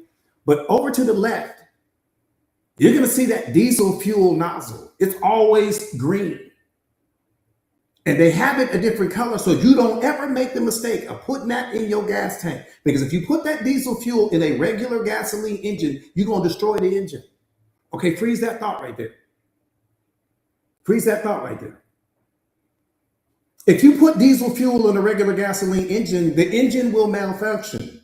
Not because the engine is bad, but because the fuel is wrong. Many people are good engines running on wrong thinking.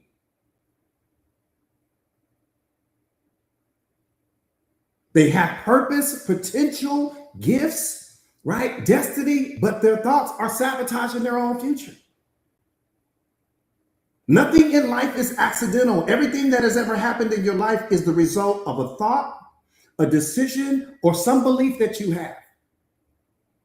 Even failure is the byproduct of your thinking. Poverty is not a lack of money. Poverty is a mindset. Success is not an achievement. Success is a mentality. Leadership is not a title. It's a mindset of responsibility. Vision is the ability to see the future before it arrives. That's what God has given you. He gave you vision. He gave you the ability to see the tomorrow that you want. And then he gave you everything that you need to go after that tomorrow. And the only thing that you have to do is implement the discipline. That's it. That's all. He gave you that as well. So when I say you're fully equipped, you're fully equipped. Vision is the ability for you to see a life that you want for yourself that you currently don't have access to right now. That's why you have it.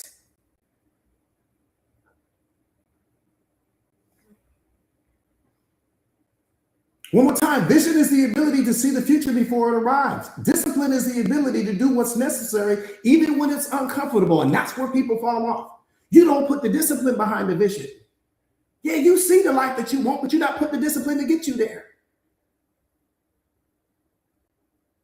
Yeah, you see it. Potential is the hidden ability placed within you by God.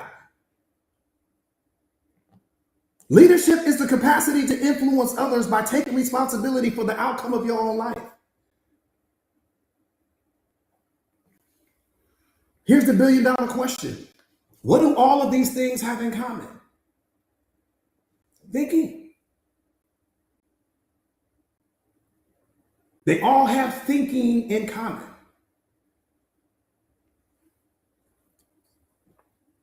Every one of these things is controlled by your thinking. Success, leadership, vision, what you accept, what you tolerate, what you normalize, all by your thinking. Whatever your beliefs are, all by your thinking. You showing up small, all by your thinking. You tolerate less than you deserve, all byproduct of your thinking.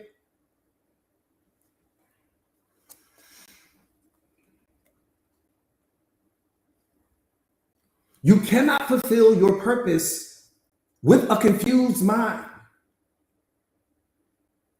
You cannot carry vision with a distracted mind. You cannot develop potential with a lazy mind. You cannot lead someone else if your own mind is fearful. The most important person you will ever lead in the history of your life is you. Leadership starts with you. Because if you can't lead yourself to the life that you want, how are you going to help someone else get there?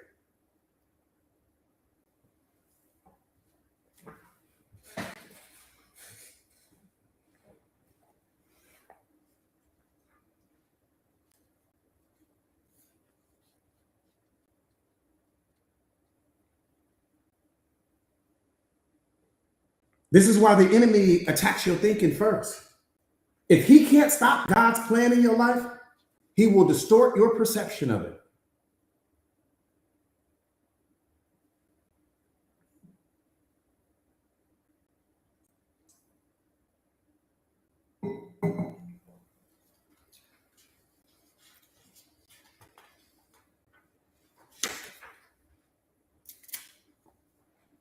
If he can't steal your destiny, he'll poison your belief system. Some of you guys, the devil doesn't have to do work in your life because we're too busy doing the work for him. We got all this doubt.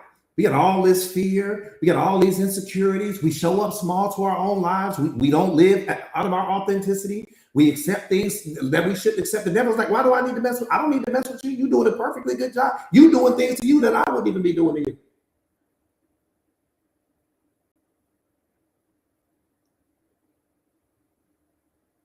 You're doing a perfectly good job of ruining your life yourself. You don't trust me. You don't need my help. You don't need my intervention. You are doing a perfect job of that. You got all this doubt, all this fear in you, but we claim to love God. We're not believing. We're not showing up for ourselves, but we claim to love God. We claim to know Him. Got all this anxiety, all this depression, but we claim to love Him, claim to know Him.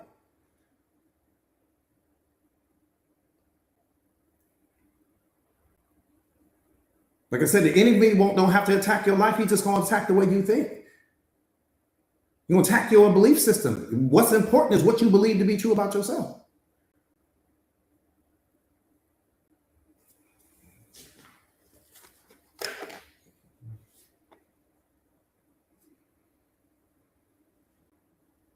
If the enemy can't keep you from heaven, he will keep you ineffective here on earth.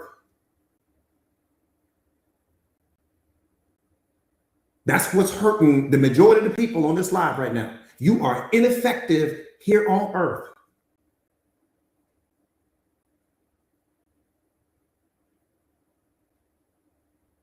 I said, if the enemy can't keep you from heaven, he will keep you ineffective here on earth.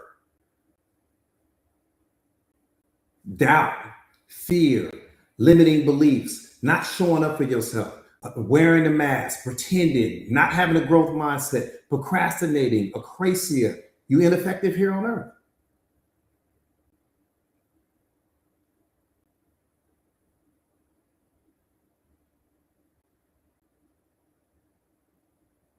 I tell you guys this all the time. Doubt is just belief turned on its axis. That's all it is. It's just belief turned upside down. It's just belief that's working against you, not for you in that moment. That's all it is. It's still belief. That fear is just an indicator that you're not trusting God. You're projecting what you think might happen onto the situation. Your anxiety is an indicator that you're not trusting God. You're all worried about what might happen next. You're not mastering what's happening right now.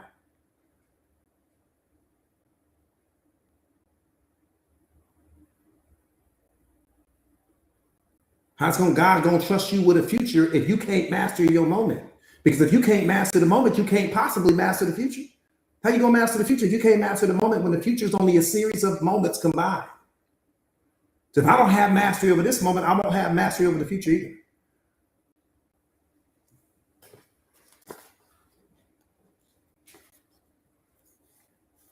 That's what you have your past for. Your past is there so that you don't have to worry about the future because you're looking at everything that you've already overcome. Well, see, this is what I mean by us not understanding ourselves and us not having real mastery of ourselves. Think about what I'm saying. Look at everything you've already overcome. That lets me know I don't need to worry about what might happen next because I'm going to just look back at everything that I've overcome already. So you should be the most confident person in the world. You should be the most confident person in the world walking right now, considering everything that you've overcome to become the person you are right now. But when we don't understand ourselves, you don't look at your past like that. You're looking at your past as some negative thing. You're looking at it through a negative filter, so you don't see what I'm saying. That's the reason why you have to pass, so that I don't have to worry about the next moment. I ain't worried about the next moment. Not with all the moments I've overcome, not with all of the mountains I've overcome, not with all of the obstacles I've overcome. I wish I would be concerned about the next moment. My past has let me know I'm prepared for whatever comes next. I'm ready. We sitting here worried. We sitting here stressed out. We sitting here depressed. We sitting here thinking we ain't gonna be able to do it. We sitting here thinking we have to, come on, man, what are we doing? What are we doing?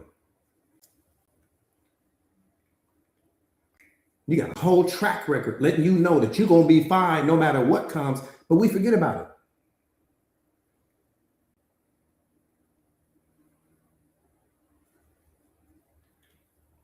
That part right there, Lynetta, that part right there, beloved. Again, anything that you don't understand, you will misuse. And your past is a reflection of that. It's the biggest indicator. When you don't understand it, I look at my past, I'm like, man, I'm cold. That's the only thing you should be saying. Not, oh, I didn't get this, and oh, my parents weren't that, and oh, they didn't give me this, and this person didn't love me, and this fell apart. Okay, but why is it that we always look at what went wrong in the past, but you don't ever look at what went right? Why don't we focus on that? Yeah, I understand everything in your past wasn't perfect, but damn, the life you receive is the one you focus on. What's wrong is always available, but so is what's right. Why do we always got to gravitate toward what's wrong? What didn't go right? What about all the things that did? You ain't gonna spend no time focusing on that? I'm just asking, we ain't gonna spend no time?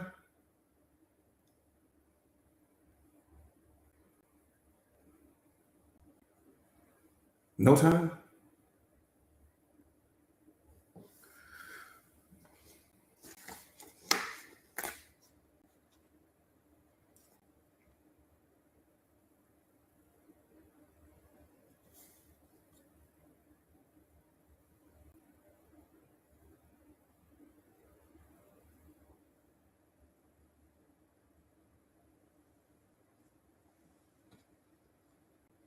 The enemy doesn't have to defeat you if your own mindset is doing it for you.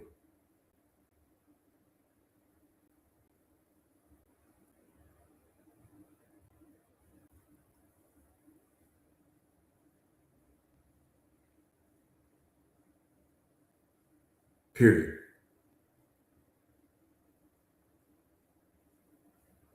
Period. I low-key don't need to say anything else after that. The enemy does not need to defeat you if your own mind is doing it for you.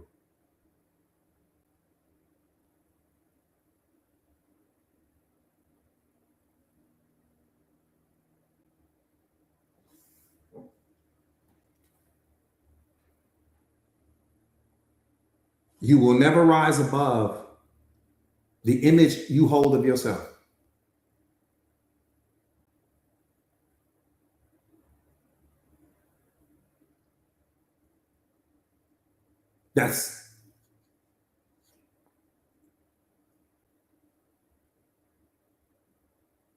Just think about that.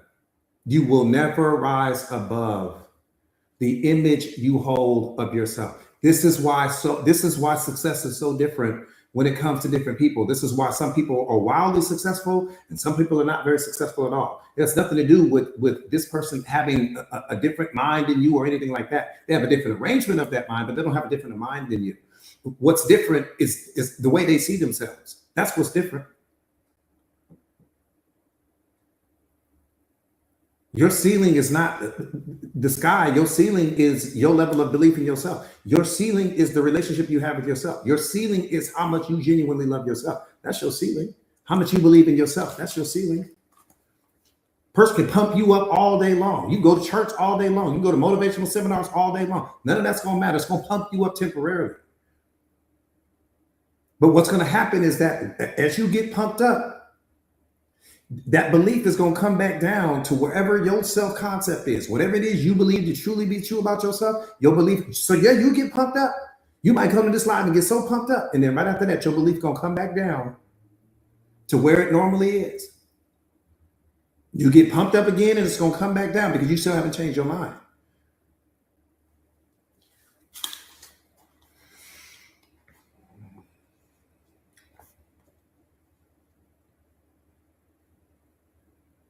God does not see you the way you see yourself. He sees you as you were designed, not as you were damaged.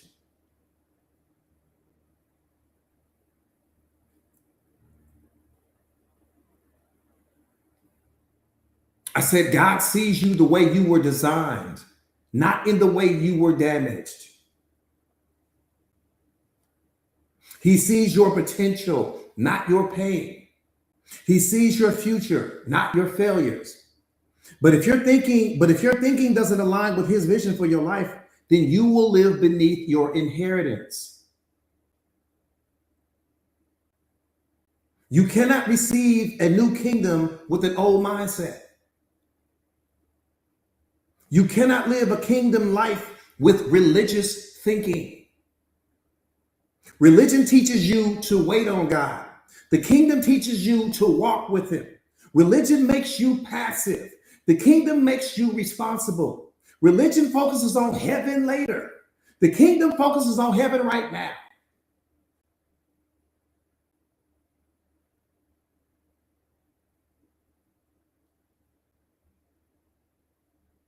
I said now. You got all that later. Let's put it and trick you out of your divinity.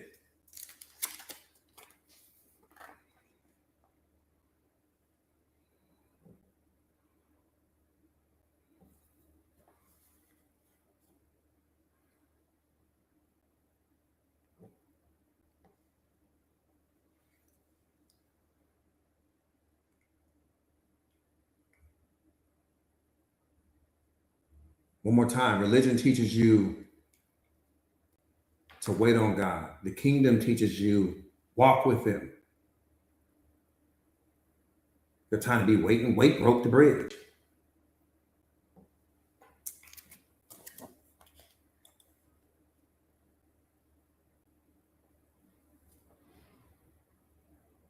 Many people think that success is money. Money is a reward. It's not a definition. Success is discovering your purpose and committing your life to your purpose. That is success in God's mind. I have discovered my purpose. I'm committed to my purpose. Money is going to be the byproduct of that. Period. Money is going to be the byproduct of that. Yeah, you need your divinity, not religion. I need my divinity, not religion. I don't need a middleman. I don't need a bridge. I tell you guys this all the time. You are infinitely more powerful than every church on the face of this earth combined. If you could roll them all into one, it'd be 1% of what you are because you carry God's spirit. The church is only trying to reflect his spirit. It doesn't carry his spirit. It's trying to reflect its spirit, his spirit. What are we talking about here?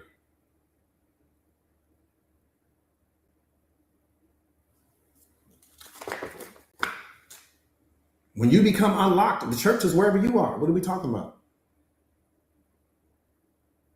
So you got all the people going every Sunday lost. Same version of themselves they were when they first started going. You just a little bit more knowledgeable now. You hearing stories about other people don't have nothing to do with what's unlocking the divine in you. Heaven somewhere else. Never realizing and understanding that heaven is a level of consciousness that you can enter right now. That's the whole point. We came here to create heaven on earth. That's why you're here.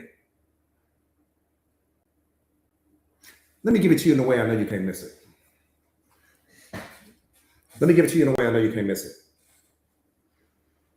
We talk in words, but we think in pictures. So let me give it to you in a way I know you can't miss it. I mentioned this yesterday toward the tail end of the live, and I didn't really get to dive into it like I wanted to because we had already wrapped up. We had done 3 hours already. I mentioned yesterday that we suffer in life because you think that your life belongs to you. That's why you suffer. And God gave you 2 hands for a reason. One hand is to serve yourself. The other hand is to serve other people. That gives you balance. But your life is about service. Period. Not service to the people that look like you. Not service to your little circle of friends. Not service to your family. Not service to the people you believe that deserve it. Service to every single person that you come in contact with. That's what your life is for. Let me give it to you in a way I know you don't miss it. I want you to picture Amazon in your mind. Just picture Amazon in your mind right now. God is the metaphor for Amazon. You are his best delivery driver. So what does he have to do? He has to give you a vehicle. So he gives you an Amazon truck. When he gives you the Amazon truck is the metaphor for your life. So he gives you the Amazon truck, but the truck does not belong to you. He gave you the truck so that you can carry out your purpose. Now, inside of that truck, there are certain gifts inside of the truck. Your job as the driver is to deliver the gifts to the people that he assigned to your life. The truck is the metaphor for your life, but the driver inside of the truck is the metaphor for your spirit. Spirit is driving the truck, delivering all of the packages inside of the truck to every single person that God assigned to your life. That's why you are here. I'm like the Amazon driver right now. I'm giving out gifts. I'm not worried about where your color you are. I'm not worried about how much you weigh. I'm not worried about how old you are. He said, go and deliver the gifts. That's the whole point. So I take this life that he gives me, and my job, once I become unlocked, once I become unleashed, is to give away the gifts. Not to give away the gifts to the people that I think deserve it, not to give away to the people that are just black, not to give gifts away to the people that are white. No. Give the gifts away to every single person that I have that's already in alignment with your life. My students were already attached to my life. The day that I was born, they were already connected to my life. It was already written that we were going to meet. It was already written. This version of myself was already written. One more time, God is like Amazon. You are his number one delivery driver.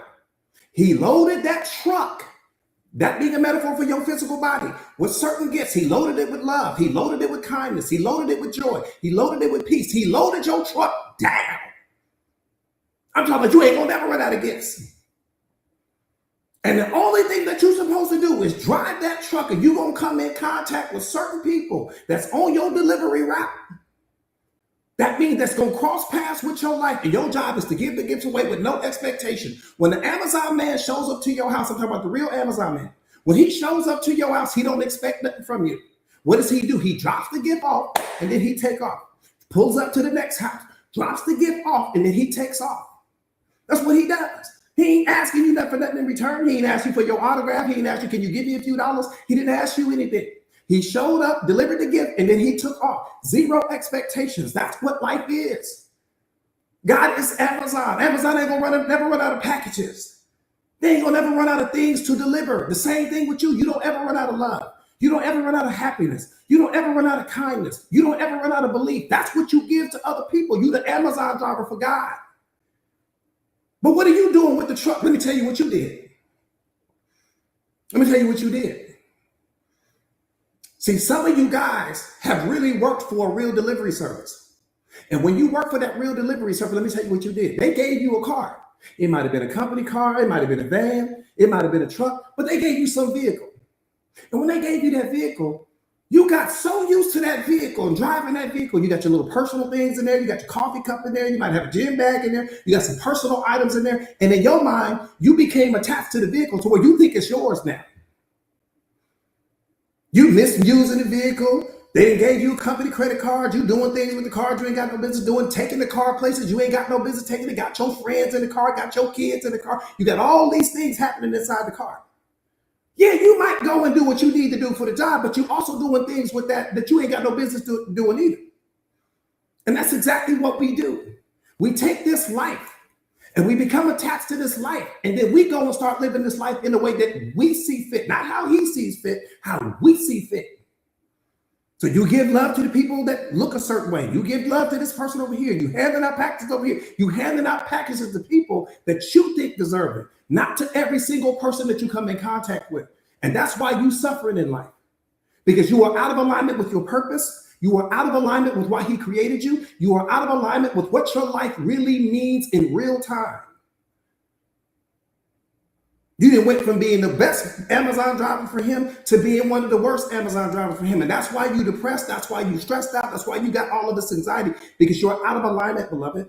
Your life is not for you. The same way that Amazon vehicle doesn't belong to the driver, it belongs to Amazon. Your life belongs to God. He gave you your life so that you can go and give out, be a reflection of what he is. That's why we're here. For no other reason. That's why you're here. See, you got to understand that every environment that you enter would require you to show up as a different version of yourself. Let me qualify that, just in case you're struggling. If we go to the moon right now, you can't show up like this when you go to the moon. Whatever it is you have on right now we won't make it on the moon. You would have to put on something different. You would have to wear something different. If we go to the bottom of the ocean right now, you can't show up to the bottom of the ocean like the version of yourself that you are right now. We need a submarine. We need special equipment. We need all these things. Same thing applies to your spirit. Spirit cannot be here on this planet without the physical body that you have. The physical body that you have is just the vehicle that spirit uses to do what spirit needs to do. That's it. That's all. The spirit goes back to God. Mission complete, Father. Mission complete.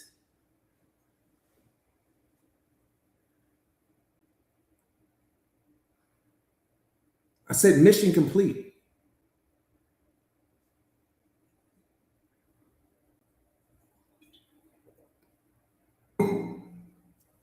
If we go to the sun, we're going to need a different costume.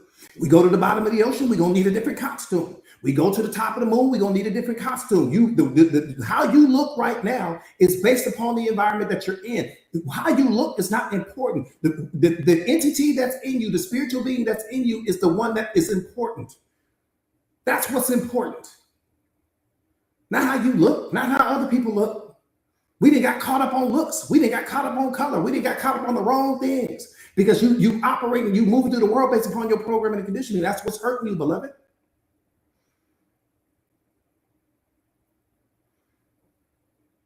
Depression means you're out of alignment. Anxiety means you're out of alignment. Fear means you're out of alignment. Doubt means you're out of alignment. Worry and stress means you're out of alignment. All these things are indicators that you are out of alignment with your original purpose. One more time, when you don't understand what you are, you will misuse what you are.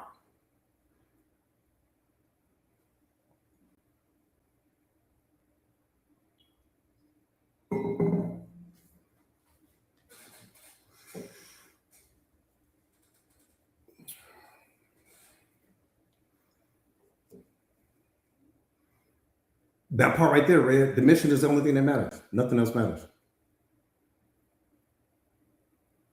Nothing else matters. Mission. Mission. Nothing else matters. Mission.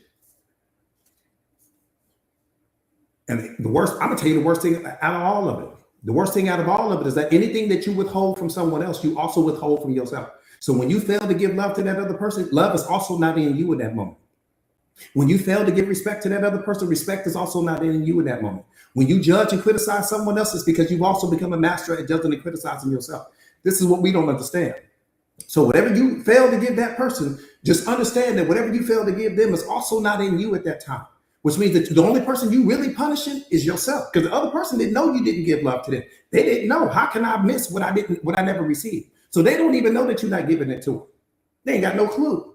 How do I know that you was gonna give me love in that moment? I didn't know that, but I can promise you in that moment, if you just put yourself in part, you'll see that love is also not flowing through you. God removes that from you. The moment that you fail to give it to another one of his children, because you don't understand their assignment, you don't understand their mission, you don't understand why he created them to look the way that they look. So you sit here judging the person in that moment, it's also not in you.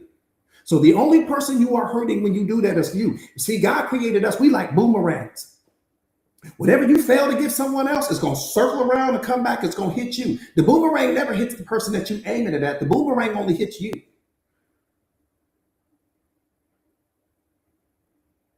So you think your anger is pointed at the other person, but the anger lives in you in that moment. You think your rage is pointed at the other person, but the rage lives in you in that moment. Whatever you are trying to project onto that person is you are also carrying in that moment. Make that make sense. Where's the wisdom there?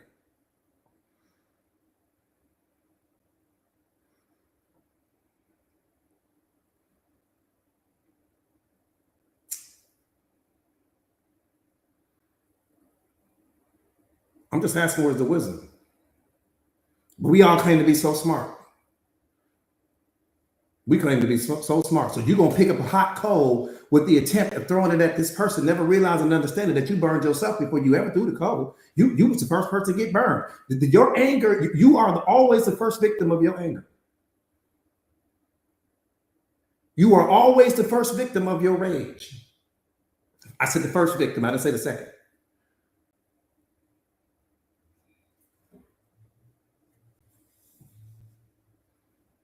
So I'm trying to hurt you. I didn't burn the hell out of me trying to throw the hot coal at you.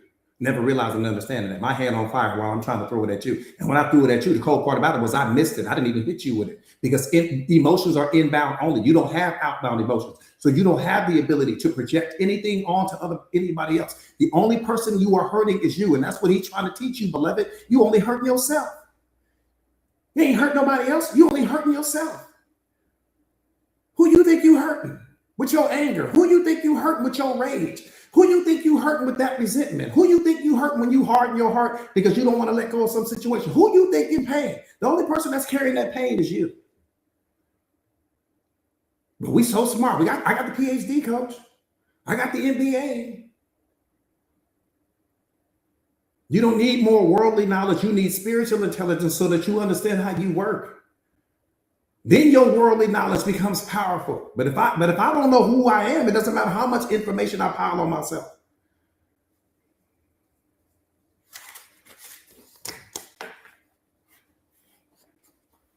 That part right there, read that part right there, beloved. We don't understand. Our emotions are inbound only. You don't have outbound emotions. You're the only person, and you creating it. That's why I say you can't be self-aware and you experiencing depression at the same time. You can't be self-aware and you experiencing fear and worry and anxiety at the same time. That's impossible. Because if you're self-aware, you're going to understand that everything outside of you is neutral, and the only reason why you're experiencing the depression is because of the meaning that you attach to a situation. We diagnose, then we prescribe. You're a walking, talking pharmacy for your emotions. You're the best pharmacist in the world. There ain't a pharmacist in the world that's more powerful than you because you prescribe all your medicine. That depression, you prescribed it. That unhappiness, you prescribed it. That fear, you prescribed it. That doubt, you prescribed it. You are the most powerful pharmacist on the face of this earth. And that drug that you give yourself is 10 times more powerful than anything you can get from a real pharmacist.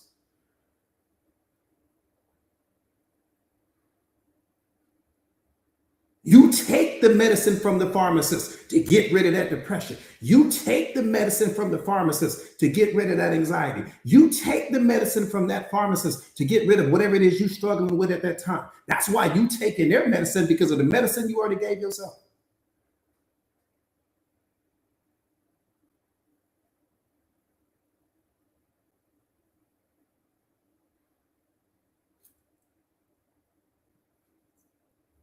And we don't understand that.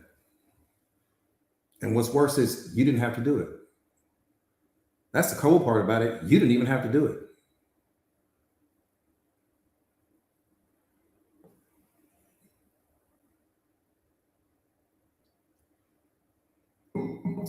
Every external medicine that you taken because you're trying to stop. They trying to stop you from hurting yourself.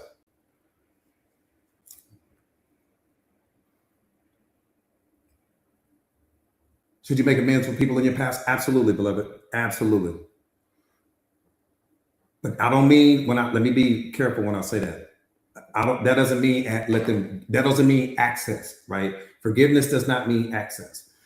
Forgiveness just means letting yourself out of the mental prison so that you no longer punish yourself for the bad behavior of other people. But forgiveness does not mean access. I'm going to forgive you for me. I'm going to forgive you so that I can let myself out of the prison. But what I'm not going to do is give you access to me again. You show me once, I don't need to see the movie again. Right? But you do it, beloved, not with some condescending tone, not with some, oh, I'm just going to forgive you. And not that kind of energy. You just, because again, we're all doing life for the very first time. And chances are, what someone projected onto you is the byproduct of what someone projected onto the person that hurt you. And once I started to really understand that, that's what gave me the ability to forgive my dad, because I'm looking at it like my dad only could project onto me what was in him. And somebody projected that onto him, and somebody projected that onto that person. And that's just really all it is. But God created you to be the difference, to be the change, right? To be the disruptor. It's really what he created you for, to be the disruptor for your bloodline, where it stops right here with you. Ain't gonna go no further than this right here. You the brakes to make sure that doesn't go any further than you. And that's how this whole, every single person on this live right now, you are the brakes. God said, we stop in here. Ain't gonna be nobody else after us. All that's gonna stop. Man, if y'all don't catch what I'm saying, if you don't catch what I'm saying, if you don't catch what I'm saying, if you don't catch what I'm saying, if you don't catch what I'm saying, you are the brakes. I'm the brakes. Sefe's the brakes. Red's the brakes. Leticia is the brakes. Nicole, you the brakes. We all the brakes. Whenever you the brakes, beloved, we're all the brakes. It stops here. Poor Sister C, what's up, beloved? It stops here. Come on, nephew. It stops here. Everybody that's coming after us, they're going to have it so sweet. They're going to have it so easy because we the brakes. We building the wall between the people that lack the self-awareness, your grandfather, your mom, your dad, all of those people. Forgive all them people, beloved. Them people didn't know what they were doing to you. Father, forgive them, for they know not what they do. They know not what they do. I tell the people this all the time.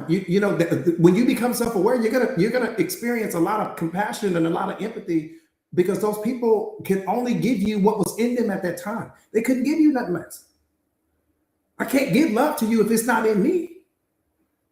Right there. Right there. Right there. Think about that time in your life when you were the happiest.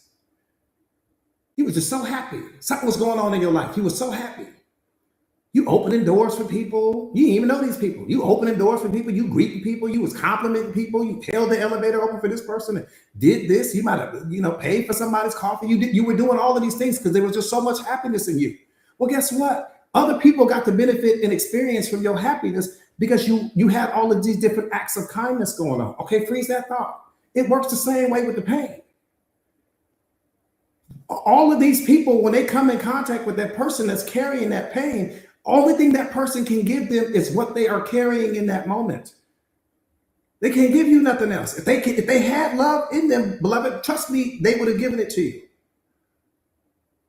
They couldn't give you what they weren't carrying.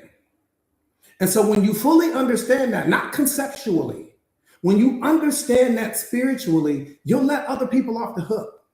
Just let that go. Don't keep yourself in that prison. God has given you, see, that's what you need to be paying attention to.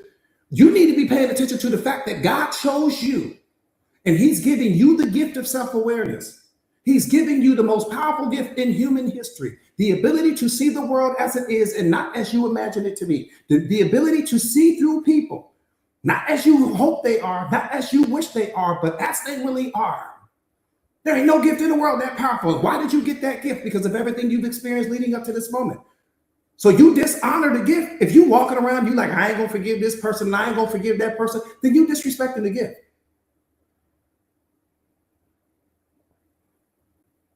You disrespecting the gift, or you don't understand the gift. It's one or the other.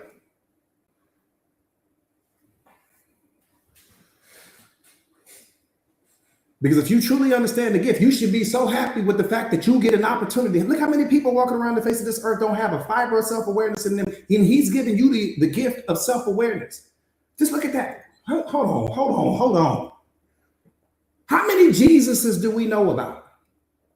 Think about what I'm saying. Jesus was teaching self-awareness. That's what he was teaching. And God is putting you in a position to teach and to learn exactly what he was teaching and what he was learning. Now look at how many people. I know one Jesus. I know one.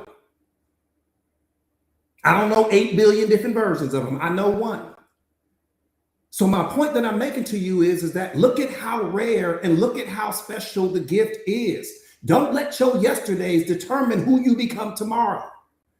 Don't let your yesterdays determine how you treat other people. Focus on the fact that you are given this opportunity to learn something that only one person that you probably know of, one person that I know of that was in a position to carry a gift this powerful. You know how much trust God is putting in you to be able to carry a gift this powerful? You sitting here worried about what somebody did to you yesterday?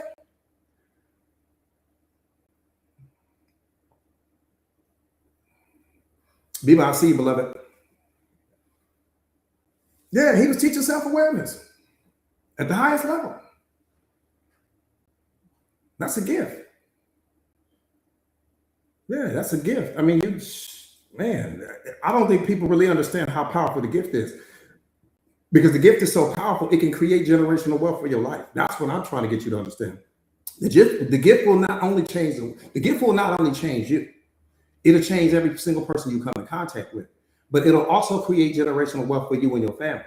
It's going to take you all over the world. It's going to take you in places because everyone wants to have access to the person that is self-aware. People want to have access to that because it's an anomaly. Like it's not something you see every day. When's the last time you ran into a person that was self-aware? Think about that. When's the last time you sat down with somebody that when you were able to have conversations like this with them? You might be the only person in your phone right now that you can sit down and have a conversation like of this magnitude with that person. Think about what I'm saying. You're the only person in your phone that can do it. Unbreakable, I see you, beloved.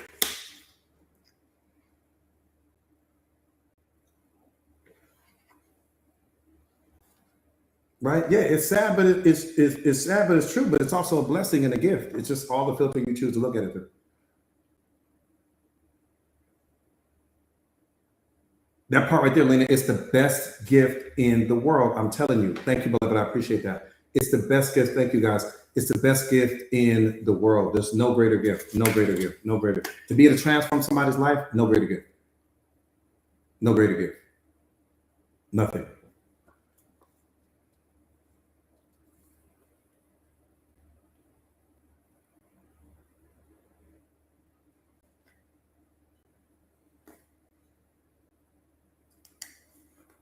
Let me say this. The tragedy of life is not death.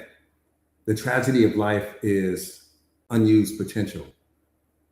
There's no greater tragedy than that, beloved. No greater tragedy. If you don't become fully unlocked, if you don't become the most powerful version of yourself, if you don't tap into your potential, what was it all for? What did we accomplish? Right? Again, the tragedy of life is, people think that death is the opposite of life. It's not. Death is death. We were able to experience death because it gives you a greater appreciation for life, right? Death is the only thing that has the power to snap you back into reality.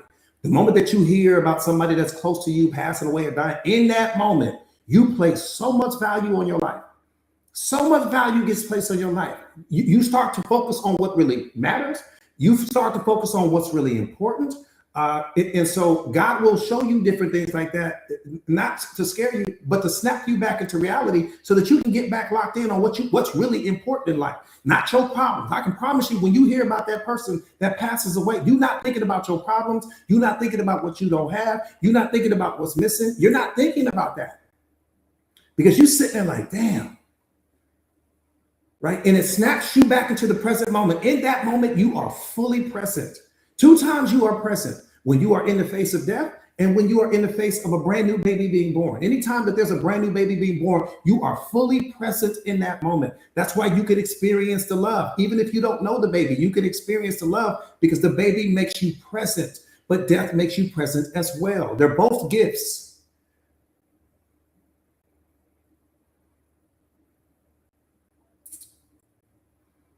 I appreciate the gifts, you guys. I appreciate the gifts.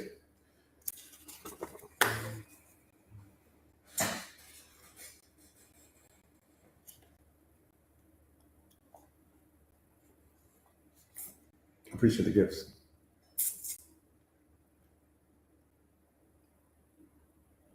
All right, let me hang on. Let me tap into something else real quick. Let me tap into something else. Let me switch gears real fast. Spartan Dre, I appreciate that, beloved. I appreciate that. I appreciate that. Absolutely, absolutely, absolutely, beloved. Absolutely, beloved. Let me switch gears real quick. Let me go DMP real quick. People don't abandon what they value.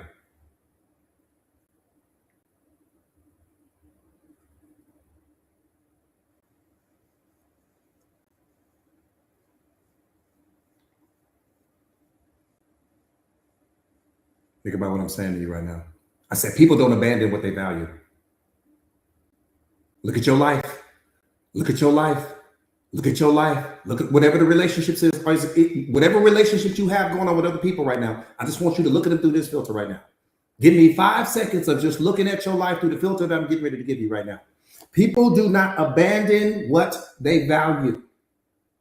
People don't disrespect what they value. Key word, let's double down on the word value. I said, let's double down on the value word. People don't disrespect what they value. People don't abuse, hurt, or manipulate what they value. And the people who broke you don't get to decide how you rebuild yourself. Because people will love the idea of you until they meet the boundaries of you. I appreciate that gift, beloved. I said people will fall in love with the idea of you until they meet the boundaries of you. Then everything changes. And if something is off about a person, if something feels off to you about someone, it is. Your gut is wiser than all of the excuses that you make about why you ignored the red flags in the beginning. Your spirit is wiser than every excuse that you have ever made. The most powerful day of your life is the day that you stop leaning on people to give you what you can only give yourself. That's going to be the most powerful day of your life. The day that you stop leaning on people, stop looking for people to give you things that you can only give yourself, beloved. In that day, you're going to become the most powerful person walking. I need you to be a compliment to me, not complete me. I need you to be in addition to me, not to complete me. I need you to be an extension of me, not to complete me. I got to be the source for the happiness. I got to be the source for the love. I got to be the source for the peace and all. I got to be the source of that. You can't be the source of that. But that's why relationships are falling apart. We want this person to be the source of something that they don't have the power to be the source of. They can have the power to be the source of it within themselves, but they can't be the source of it within you, beloved.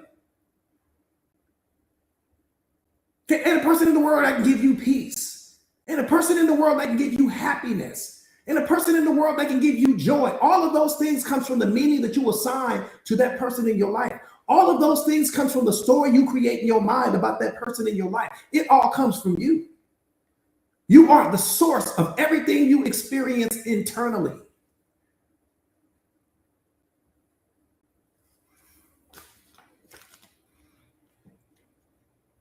People don't have the power to complete you. They can only reflect you. That's what you got to understand. See, we got it all wrong. We thinking that the person is coming into our life to complete us.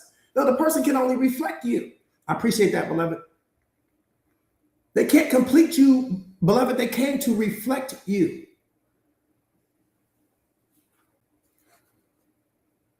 But if you're not consistently loving yourself, they're going to reflect that. If you lack self-confidence and belief in yourself, they're going to reflect that. If your external relationships are toxic, it's because your internal relationship is toxic as well. Let me say that one more time.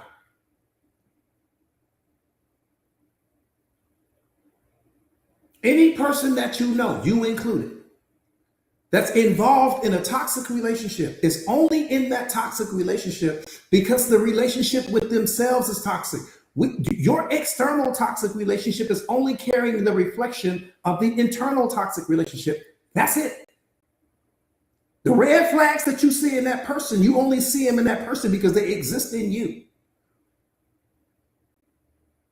What you tolerate, that's a red flag. The disrespect that you don't speak up about, that's a red flag. You showing up small to your own life, that's a red flag. You saying what you feeling one thing in your heart, but not saying it with your chest, that's a red flag. What you accept or tolerate from other people, those are red flags. And then you see it in the other person. So the red flags are never in the other person. The red flag is in you. The red flag was what you weren't willing to walk away from. That's what the real red flag is. It was what you weren't willing to walk away from. It was what you settled for. And you felt that it was beneath what you deserved in that moment, but you still stayed. Those are the red flags. Ain't got nothing to do with the other person. Has nothing to do with the other person, but you're gonna blame them. Yeah, you're gonna blame them. Newsflash, you're gonna blame them for all of that. This is why we never change. We never change because we're too busy pointing the finger at other people.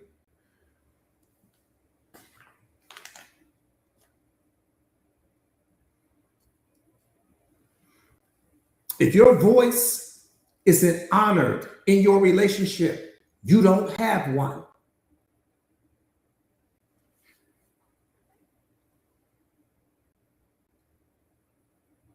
I said, if your voice isn't honored in your relationship, you don't have one.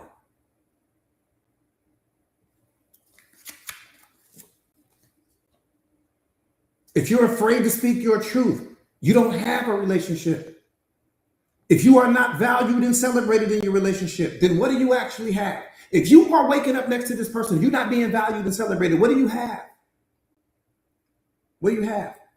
What is that? What is that?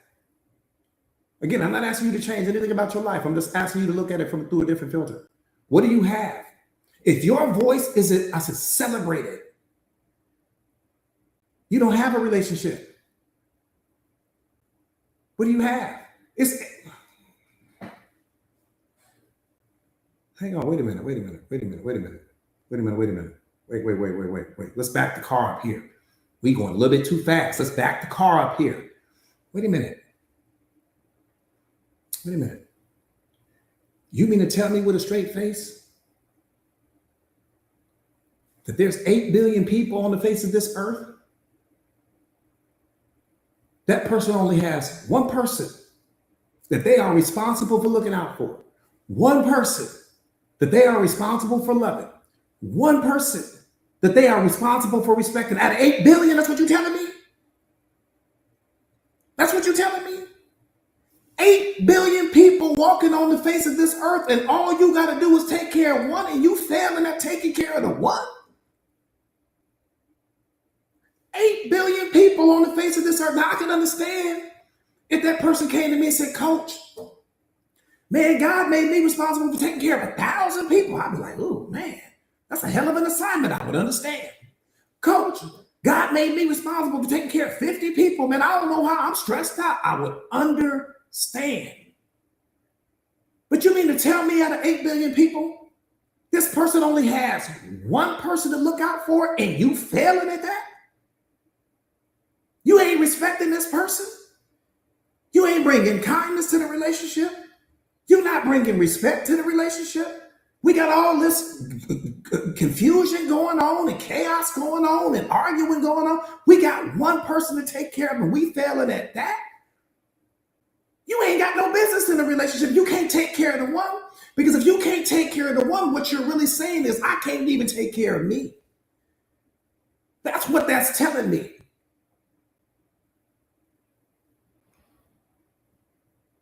Because the way I treat myself is going to be a reflection of the way that I treat everyone else. How you do one thing is how you do everything.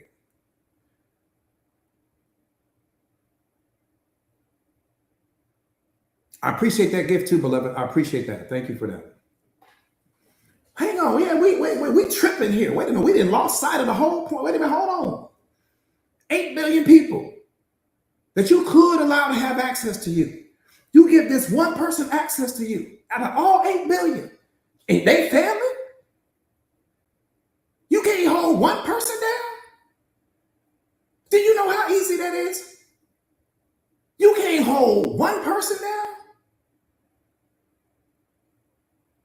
What are we really talking about here? If your alarms ain't going off right now, your spiritual alarm should be jumping out the gym right now.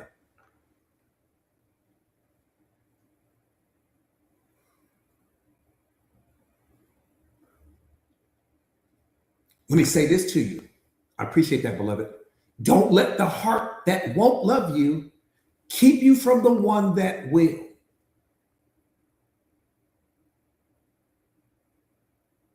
There's somebody in this live right now that needs to hear what I'm saying to you. Do not let the heart that won't love you keep you from the one that will. There is somebody out there right now that is willing to do everything that that person you waking up next to won't do. I promise you. I'm giving you a divine download right now that I don't know who I'm talking to, but I'm talking directly to somebody right now. Do not let that heart that won't love you keep you from the one that will. And the reason why that heart won't love you has nothing to do with you. That heart doesn't even love itself. It got nothing to do with you. That person came in wearing a mask. They came in pretending. They came in doing this. They came in doing that. And you bought the trailer to the movie, not the movie itself. Now you waking up every single day to the movie, but the movie didn't match the trailer. The trailer was exciting. The trailer had all this pizzazz going on. But the actual movie is dull and boring. That's because that person doesn't like the movie either. They were hoping you would like it. And you bought the movie. Never realized that you bought the movie based on the trailer. One more time. For everything that that person isn't willing to give you right now, there's someone out there that will. There's someone out there that is looking for you right now. They just don't know where to find you because you got one more time. I tell people this all the time. You either stand up and be everything that that person needs you to be, or you sit down so they can see the person behind you.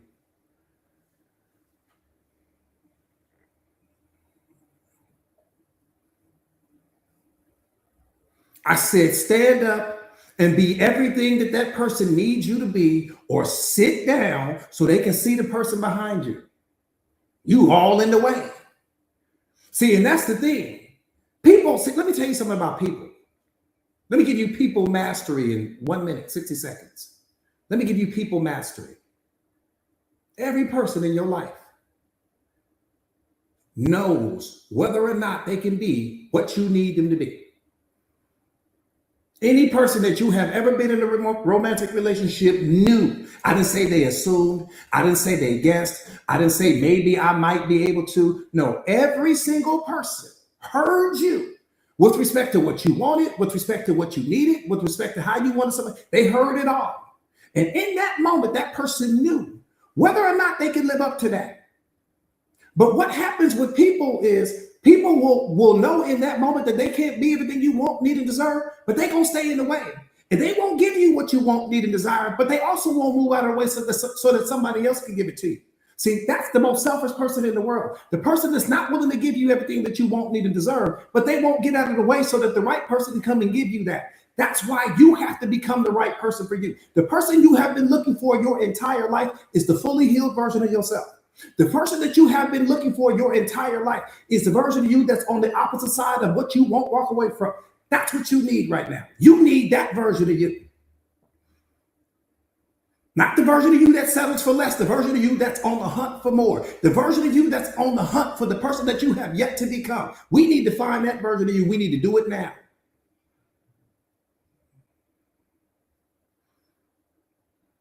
Everything you are looking for, you already are. You got to get certain people out of your life so that you can see yourself the way that you really need to see yourself. Because oftentimes when we're around the wrong people, we start looking at ourselves through the mirrors of other people. You won't place high value on you because you've allowed other people that don't place high value on you to have access to you. So we'll start looking at ourselves through the mirrors of other people. That's how we get hurt.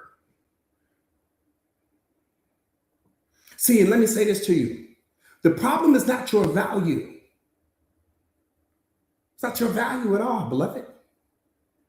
The problem is their vision. Because their vision won't give them the ability to see your value.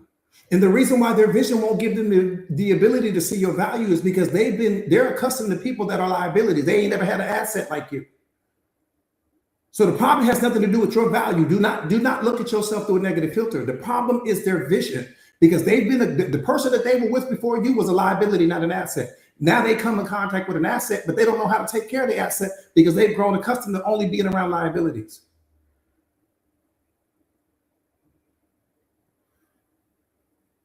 What stands in the way becomes the way. Whatever is in your way right now, that toxic relationship, what God is saying is that's the way you need to move. When he says that's the way you need to move, he says that's the thing you need to eliminate. What stands in your way is the way right now. Look at it. Look at your life. What's in the way?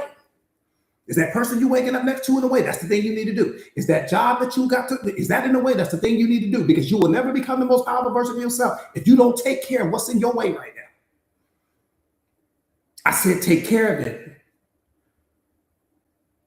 And do not let fear make the decision for you. Do not let your insecurities make the decision for you. Do not let your doubts make the decision for you. Let God make the decision for you. Go talk to him. Don't talk to your friend. That's the number one mistake we make. We start consulting with people who can't tell us anything because the person is not the creator of you. Talk to him. Run to God, not people. I'm telling you now, run to God, not people. Stop talking to your friends about things that only God can give you the solution to.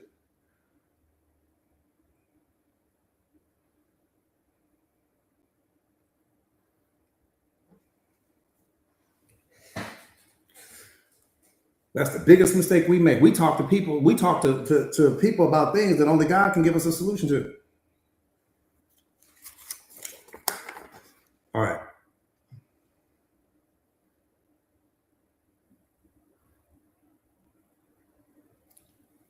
If the person in your life truly cared about you, you would never have to explain yourself twice. The moment you have to explain yourself twice is the number one indicator that the person that you've allowed to have access to you no longer places high value on you. Number one indicator. Don't apply your thinking to what I'm saying. Just hear what I'm saying. The number one indicator that a person no longer values you is when you start having to say things twice. You start having to ask for things twice, even though they heard you the first time. What bothers me about that is what was their thinking when you asked the first time? What thought countered that thought?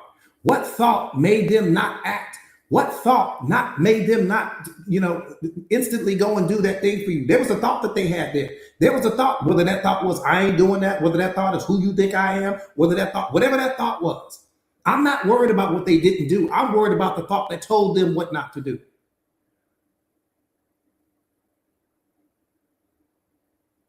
I tell you guys this all the time. The healthiest relationship in the world is the one where you can whisper and your whisper becomes as loud as a marching band walking down the street. Your whisper should be the loudest thing in your house. I said your whisper. That's when you know your relationship is healthy. I can just whisper whatever it is I need to my partner. She's going to go do it. A whisper. What are we talking about here? We ain't even talking about the 2 and 3 times. Ask her, whisper level. Because what you don't understand is that your whisper carries weight. Your whisper is louder than anything that you could ever shout out of your mouth.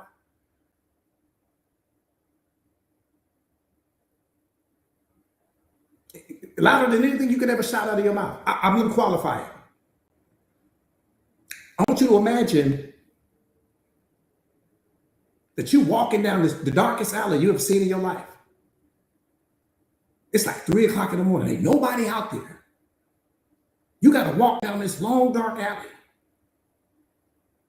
And on the other side of the alley is your car. So you got to go through this alley to get to your car. But as you start to walk through this dark alley, you see like some shadowy figures at the end of the alley. So you kind of like pause. Again, in order to get to your car, you got to walk past these people. And they shouting, they doing all these things from the other side of the alley. Yeah, you afraid. But you're not nearly as afraid as someone walking up behind you and saying, give me all your money. That's imminent. The people at the other end of the alley, one more time. Yeah, they shouting. But that shout is coming from a distance. But that person that crept up behind you and whispered in your ear, give me all your money, is going to terrify the hell out of you. Your whisper carries more weight than you shouting. So when you are in a relationship, we ain't got time for all that shouting. I'm going to whisper what I need to say to you because it carries more weight. I'm going to set my mic down right there.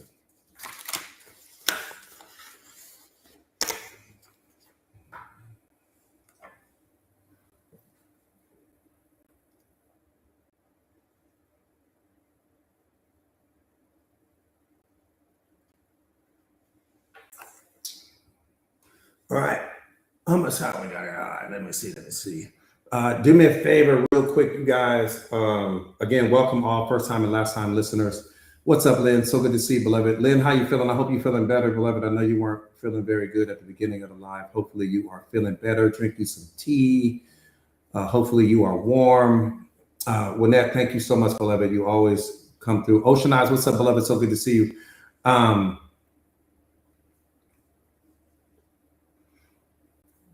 Coach, what's up? Coach is in the building. Coach is in the building. Coach is in the building. Real quick, you guys. Ocean Eyes, so good to see you, beloved. Rich, I appreciate that. I got you, Lynn. Always got you. Always got you for life. I got you for life. I will be your coach for life. And what an honor that is. What an honor that is. It gives me chills even just saying it. Because even for all of you guys, I'll be your coach for life. What self-awareness does is it creates a special bond in a special relationship between you and the people you come in contact with. And what you have to understand is that you're going to also have a special bond and a special relationship with other people as well, right? I'm just helping you to become unlocked, but you're going to become just a unique version of me, a different brand of me, a more powerful version of me. And you're going to be unlocking people and all of those other things like that. And that's really how the world is going to change. It's such a beautiful thing to see and witness and to be a part of. And so I'm so honored and grateful and blessed that, God trusted me enough to allow me to have access to some of his most precious and beautiful children. I do not take that for granted, not ever, not at all. That's why when I show up for you guys every single day, it's 5-star or nothing. I never show up and give you guys a 4-star or a 3-star version of me. If you can't say anything else, you know that to be a fact. The energy is always consistent. The discipline is always consistent. The cadence is always consistent. Everything is consistent. The only thing that changes is the day of the week. That's it. That's all. Aside from that, type me in the comments real quick if if you guys, if this is your first time on the live stream with me, type me in the comments. Let me just see how many first timers I have real quick. Type me in the comments real quick. You're welcome. You're welcome, beloved. Let me see how many first timers. Gerard, what's up? I see you. Maya, what's up? I see you. Okay, first timers. Solomon, I see you. All right, boom. Real quick for all of the first time listeners, my name is Jordan Williams. I am a certified life coach. I specialize in self-awareness, self-mastery, relationship mastery, emotional intelligence, consciousness, all at a 5-star level. I've been doing this for over 2 decades now with respect to coaching. I've coached some of the most powerful people on the face of this earth, people that you have seen in movies, people that you have seen in UFC fights, people that you have seen in top boxing matches.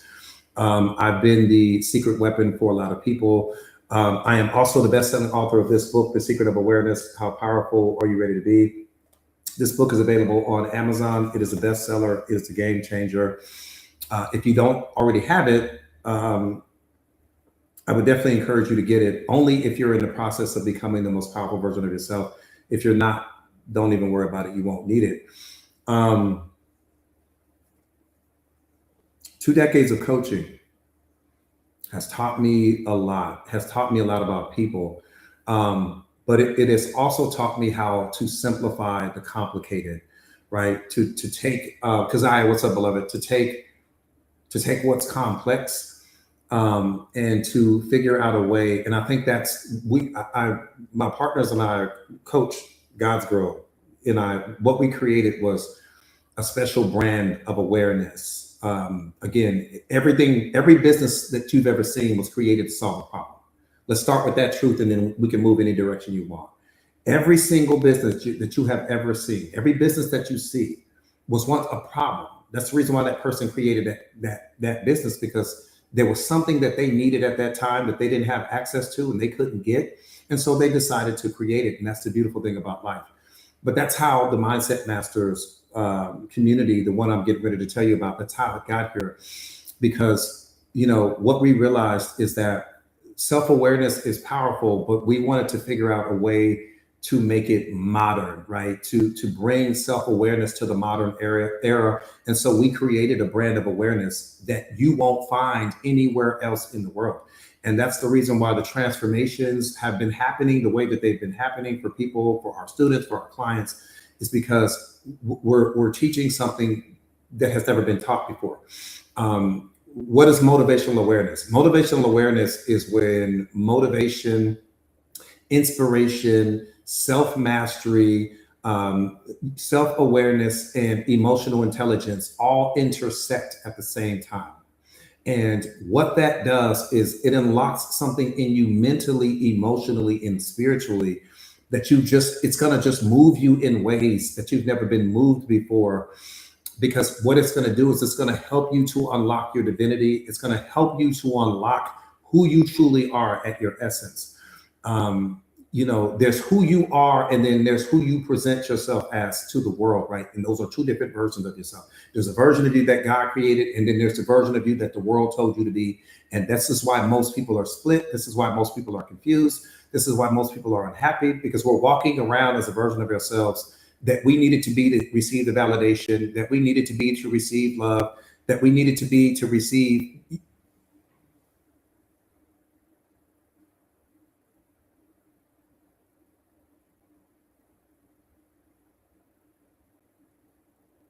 Let me tell you what happened.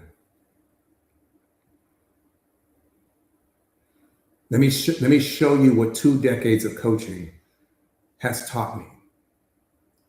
I'm going to tell you what happened, and I wasn't even there. You came into this world as unconditional love. And when you came into this world as unconditional love, whoever it is that had access to you had already been programmed and conditioned by their parents, society, TV, media, magazines, whatever the case may be, to students, teachers, pastors, religion, whatever the case may be. You came into this world with no programming. You came into this world as unconditional love. And once, whether it's your parents, your grandparents, aunties, uncles, maybe a foster care system, whoever it is, it doesn't matter who the people were. When they gained access to you, these people were already dealing with stress. They were already dealing with their problems. They were already dealing with their pain. They were already dealing with their wounds. They were already dealing with their childhood trauma. They were already dealing with that. And they didn't have the tools to know how to do that. So guess what you did? Here you come. And when you showed up, you were happy. You were bouncing off the walls. You had all this energy. And they didn't know how to deal with that. So guess what they would tell you to do? Stop asking so many questions. Go sit down. Go outside and play. Stop bothering me. All these different things. Why? Because the people weren't happy within themselves. They didn't have love within themselves. They didn't have peace and joy within themselves. They didn't have that. And so guess what you learned how to do? You stopped being your most authentic self at that time. And you transformed into who you needed to be to get acceptance, to get validation, to get the love that you needed, to be seen. That's what you did. You started to transform and change who you were at that time, because again, you came in contact with these people that were already miserable, already unhappy, already suffering, and they didn't know how to deal with all of that energy that you have. So they tell you to go outside, go out, go play, stop bothering me. You getting on my nerves. All of these other, why are you asking so many questions? You asking questions because you're curious. You doing life for the first time. You ain't had all that stress on you. You weren't depressed at the time. You weren't miserable. You didn't even know what suffering was. You didn't even know what a problem was. You would get up in the morning, you had all this energy, all this love in you, and they knocked it out of you. You ain't been the same since. So ever since then, you didn't know how to receive love because you started to perform for it. In your mind, love was not something that you would receive naturally. Love was something that you had to earn. Love was something that you had to perform for. And that's what you started doing. And so that's when the character got created. And so we move, and then we do the same thing in relationships. That same version of you took to the relationship. You took to your friendships. You took to all of these different relationships that you had with people along the way throughout the journey of your life. And that's how you became the version of yourself. So the version of you that God created, with respect to who you were when you came into this world, you stopped being that version of you. And you started to become a reflection of what the world needed you to be, so that you can get acceptance, so that you can get validation, so that people would choose you, so that people would love you, so that people would be your friends, so that everything became a performance for you. It became a performance. That's what happens to us. So what I'm going to teach you in self-awareness is about you getting back to who you were when you came into this world, because that's the real you, not the performer you, not the need external validation version of you, not the I need people to clap for me version of you, not the I need people to choose me, none of that. All that's over today. Today, it's over. We're going to put the performer to rest. It's time for the performer to be retired. Today. Not, okay, I'll work on it. Not, where do I get a book? Not, who do I need? No, today. You already met the one that can help you. You need to look outside of this moment. You standing in the moment you need to be in right now. There's a reason why you're here. There's a reason why you're here. Okay, so having said all of that, that's why we created this community, because this community is for the chosen ones. If you consider yourself to be a chosen one, you need to be in this community. If you don't consider yourself to be a chosen one, you can scroll past right now. You do not need to hear anything else that I'm getting ready to say. But if you consider yourself to be a chosen one, if you consider yourself to have a calling on your life, if you consider yourself to be anointed, this community is where you need to be. Okay, so the name of the community is Mindset Masters. Again, what am I going to teach you? 5-star self-awareness, 5-star self-mastery, 5-star emotional intelligence, 5-star level of consciousness, 5-star relationship mastery, right? You are going to look at it as martial arts for your mind. The same way you go to a kickboxing studio. When you go to a kickboxing studio, you walk in, you don't know anything when you go in. You don't know how to throw a proper punch. You don't know how to kick. You don't know how to pivot. You don't know anything about footwork. I'm going to teach you all of that. And let me tell you what you're going to be. Powerful. Let me tell you what you're going to be. badass. Let me tell you what you're going to be. The most confident version of you. Let me tell you what you're going to be. Fearless. Let me tell you what you're going to be. You're going to walk into the room and shift the environment when you walk into the room. That's who you get ready to become. You won't be looking for any external validation. You won't need people to choose you. People will be looking for you. You won't have to look for people. I tell people this all the time. Money chases value. Value should never have to chase money. People chase value. Value should never have to chase people. I'm getting ready to transform you into the most valuable version of yourself to where people are going to be beating down your door to have access to you. Period. You ain't going to have to look for anything because people are going to be too busy looking for you. Because we attract, right? We don't chase anything. Your job is to attract things. But you have to transform yourself into the most powerful version of yourself first, which means that you got to put in the work, beloved. I'm going to meet you halfway. You bring burning desire, I'm going to bring the information. The combination of the two is going to create a third thing. What's the third thing? The most powerful version of you. Period. I want to be able to sit down and have you, listen, you're going to become a walking TED Talk. You're going to sit in that car going to become an office. You're going to walk in someone's home, that home going to become a building. You're going to go for a walk with people, and that walk going to be a TED Talk. You're going to be on the phone with you're going to become so powerful, the therapist is going to be asking you for information. That's how powerful you're going to become, because that's exactly who I became.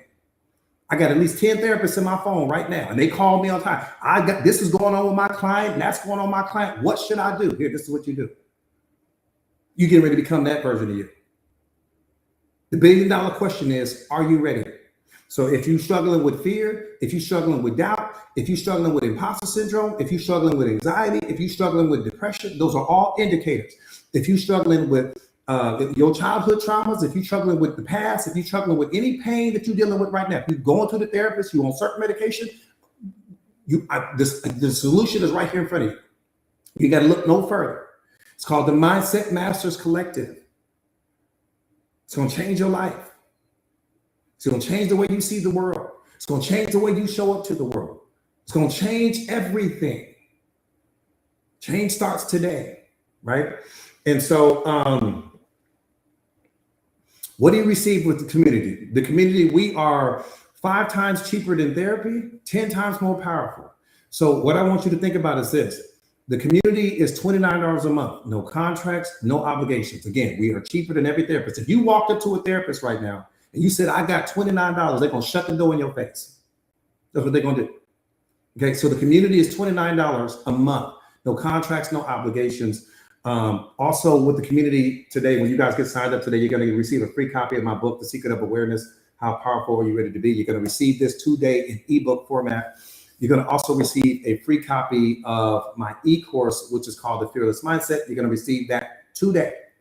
So you're going to get a book today. You're going to get the course today. You're going to get me today. Also, what comes with the community is you're going to gain access to all of my live streams, like the one you're watching right now. You're going to gain access to that. Why is that important? Because you're talking hundreds of hours of just endless content. Every live stream is like a masterclass. So you're going to need notepads, pens, Post-its, all of that, because there's going to be so much content for you to consume. You're going to also receive access to my podcast. Again, hundreds of hours of content with respect to that. You're going to gain access to what I write every single day, which a lot of what I've discussed today is going to be uploaded in the community. You're going to gain access to that. So it's a triple threat, right? Because you're getting what I write every single day. You're getting the live streams. You're getting the podcast. You're getting me. You're getting the book. You're getting the e-course. You're getting the community, which is absolutely amazing. And what I love about the community is the fact that it's a judgment-free zone, right? It's a judgment-free zone. So you, unlike TikTok and Instagram and Facebook, where people are always projecting their opinions onto you, none of that. None of that. There is zero negativity in our community. It's probably one of the only communities where you won't find a fiber of negativity anywhere in the community. That's a diamond hard fact. Also, it's a safe space, right? You can show up in the community and just be who you are. Right. And we're going to celebrate you for who you are. We're going to love you for who you are, because everyone is on that journey to become the greatest version of themselves. So you won't have access. Let me say it this way. You will never have access to this many people that have the mindsets that we have. You just won't. You won't. And so that's another beautiful thing. And so it doesn't matter who you ask a question to. Somebody is carrying the medicine you need. Somebody is carrying the solution you need. Somebody is the answer to your question in that moment. If you're not bringing that question directly to me, every single person in that community represents high value, because every single person in that community is your superior in some level or another, meaning that they all know something that you don't know, the same way that you know something that I don't know right now. And so we all leverage that, right? And so that's what makes our community chats off the chain. It just, everything is just amazing about this community. Lastly, that's really just it, right? I appreciate that, beloved. I appreciate that. So what you guys are going to want to do is type me in the comments if you are ready to get signed up, and if you are ready to take your life to the ultimate level, not to the next level, but to the ultimate level. Yeah, all force multipliers are red. Type me in the comments. Let me see how many people are truly ready. Let me see how many me's. Samara, you're already in the community. She in the community. All right. Yeah, so what you guys are going to do is type, copy and paste that link. You guys copy and paste that link. Copy and paste that link and put that in your browser. And then Lynn says, you're still ready. Go sign up twice. Copy and paste that link, put it inside your browser, and then it'll take you to get signed up, you guys.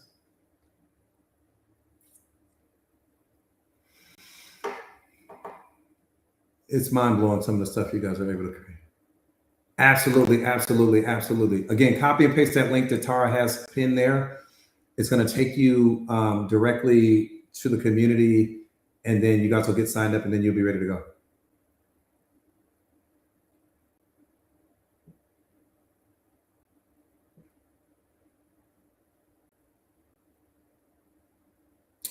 Yeah. Yeah, you're going to love it. You're going to love it, BB. Yeah, you're going to love it. You're going to love it. You're going to love it, BB. Again, copy and paste the link. You guys put it in your browser. It's going to take you, Lynn, I appreciate that, beloved. It's going to take you to the community. You'll get signed up. It's going to take like a minute and a half, 2 minutes, and then you'll lock to load it. Any community related questions that I can answer for you guys before we get out of here? Anything community? No, baby. No, I'm glad you took your time. I'm glad you took your time, beloved. I'm glad you took your time, because it's best that you show up when you ready. You know what I mean? So I that part I can understand and I appreciate, because I know once you show up and you get signed up, you're gonna be fully locked and loaded. So I love it. Yes, pin that link up there for me again, real quick, somebody. Again, copy and paste the link that Tara's gonna have up there, and then or God's girl, somebody's okay, Tara, somebody's putting it up there. Yeah, copy and paste the link, and then it'll take you directly to the community. Yeah, baby. And then just send me, and you guys watch the tutorial. Once you guys get inside of the community, there's a tutorial. I want you guys to watch the tutorial, because it's gonna just kind of tell you the ins and outs. Yeah, baby, I want you to watch the tutorial, beloved, because it's gonna give you the ins and outs with respect to the community. You're gonna have people reaching out to you once you get signed up, with different team members and stuff like that. But so if you have any questions, you can reach out to Coach Tara. You can reach out to me. You can reach out to Coach Sonia. We are going to be the training wheels until you have the community mastered.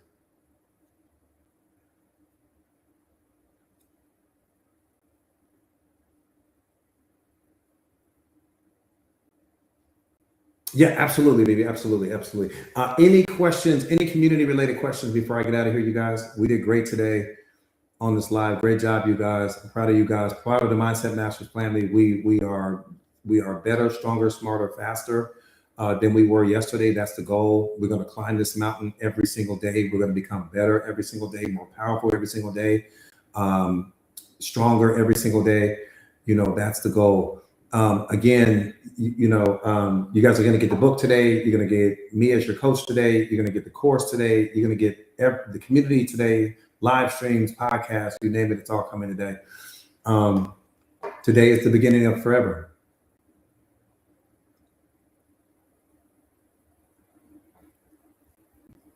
Any Awesome. I'm glad to hear it. I'm glad to hear it, baby. I'm glad to hear it. Any questions? I mean, again, before I get out of here, you guys, before I disconnect, any community related questions? Before I disconnect. What's up, David? What's up, David? So good to see you. Welcome.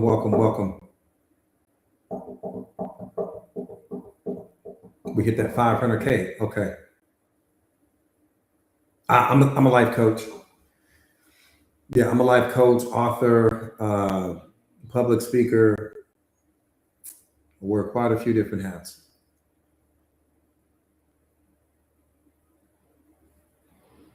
But I think my legacy is, and I was just talking to Coach Sonia about this, is that, we've done something that very few people, historically speaking, have ever done, which is, we created a brand that became a culture, and, when you think about Mindset Masters, it has literally become a culture, right? It's a culture.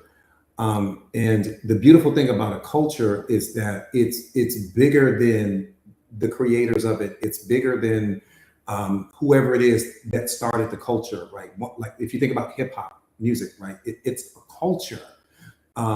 If you think about rock and roll, right? It's a culture.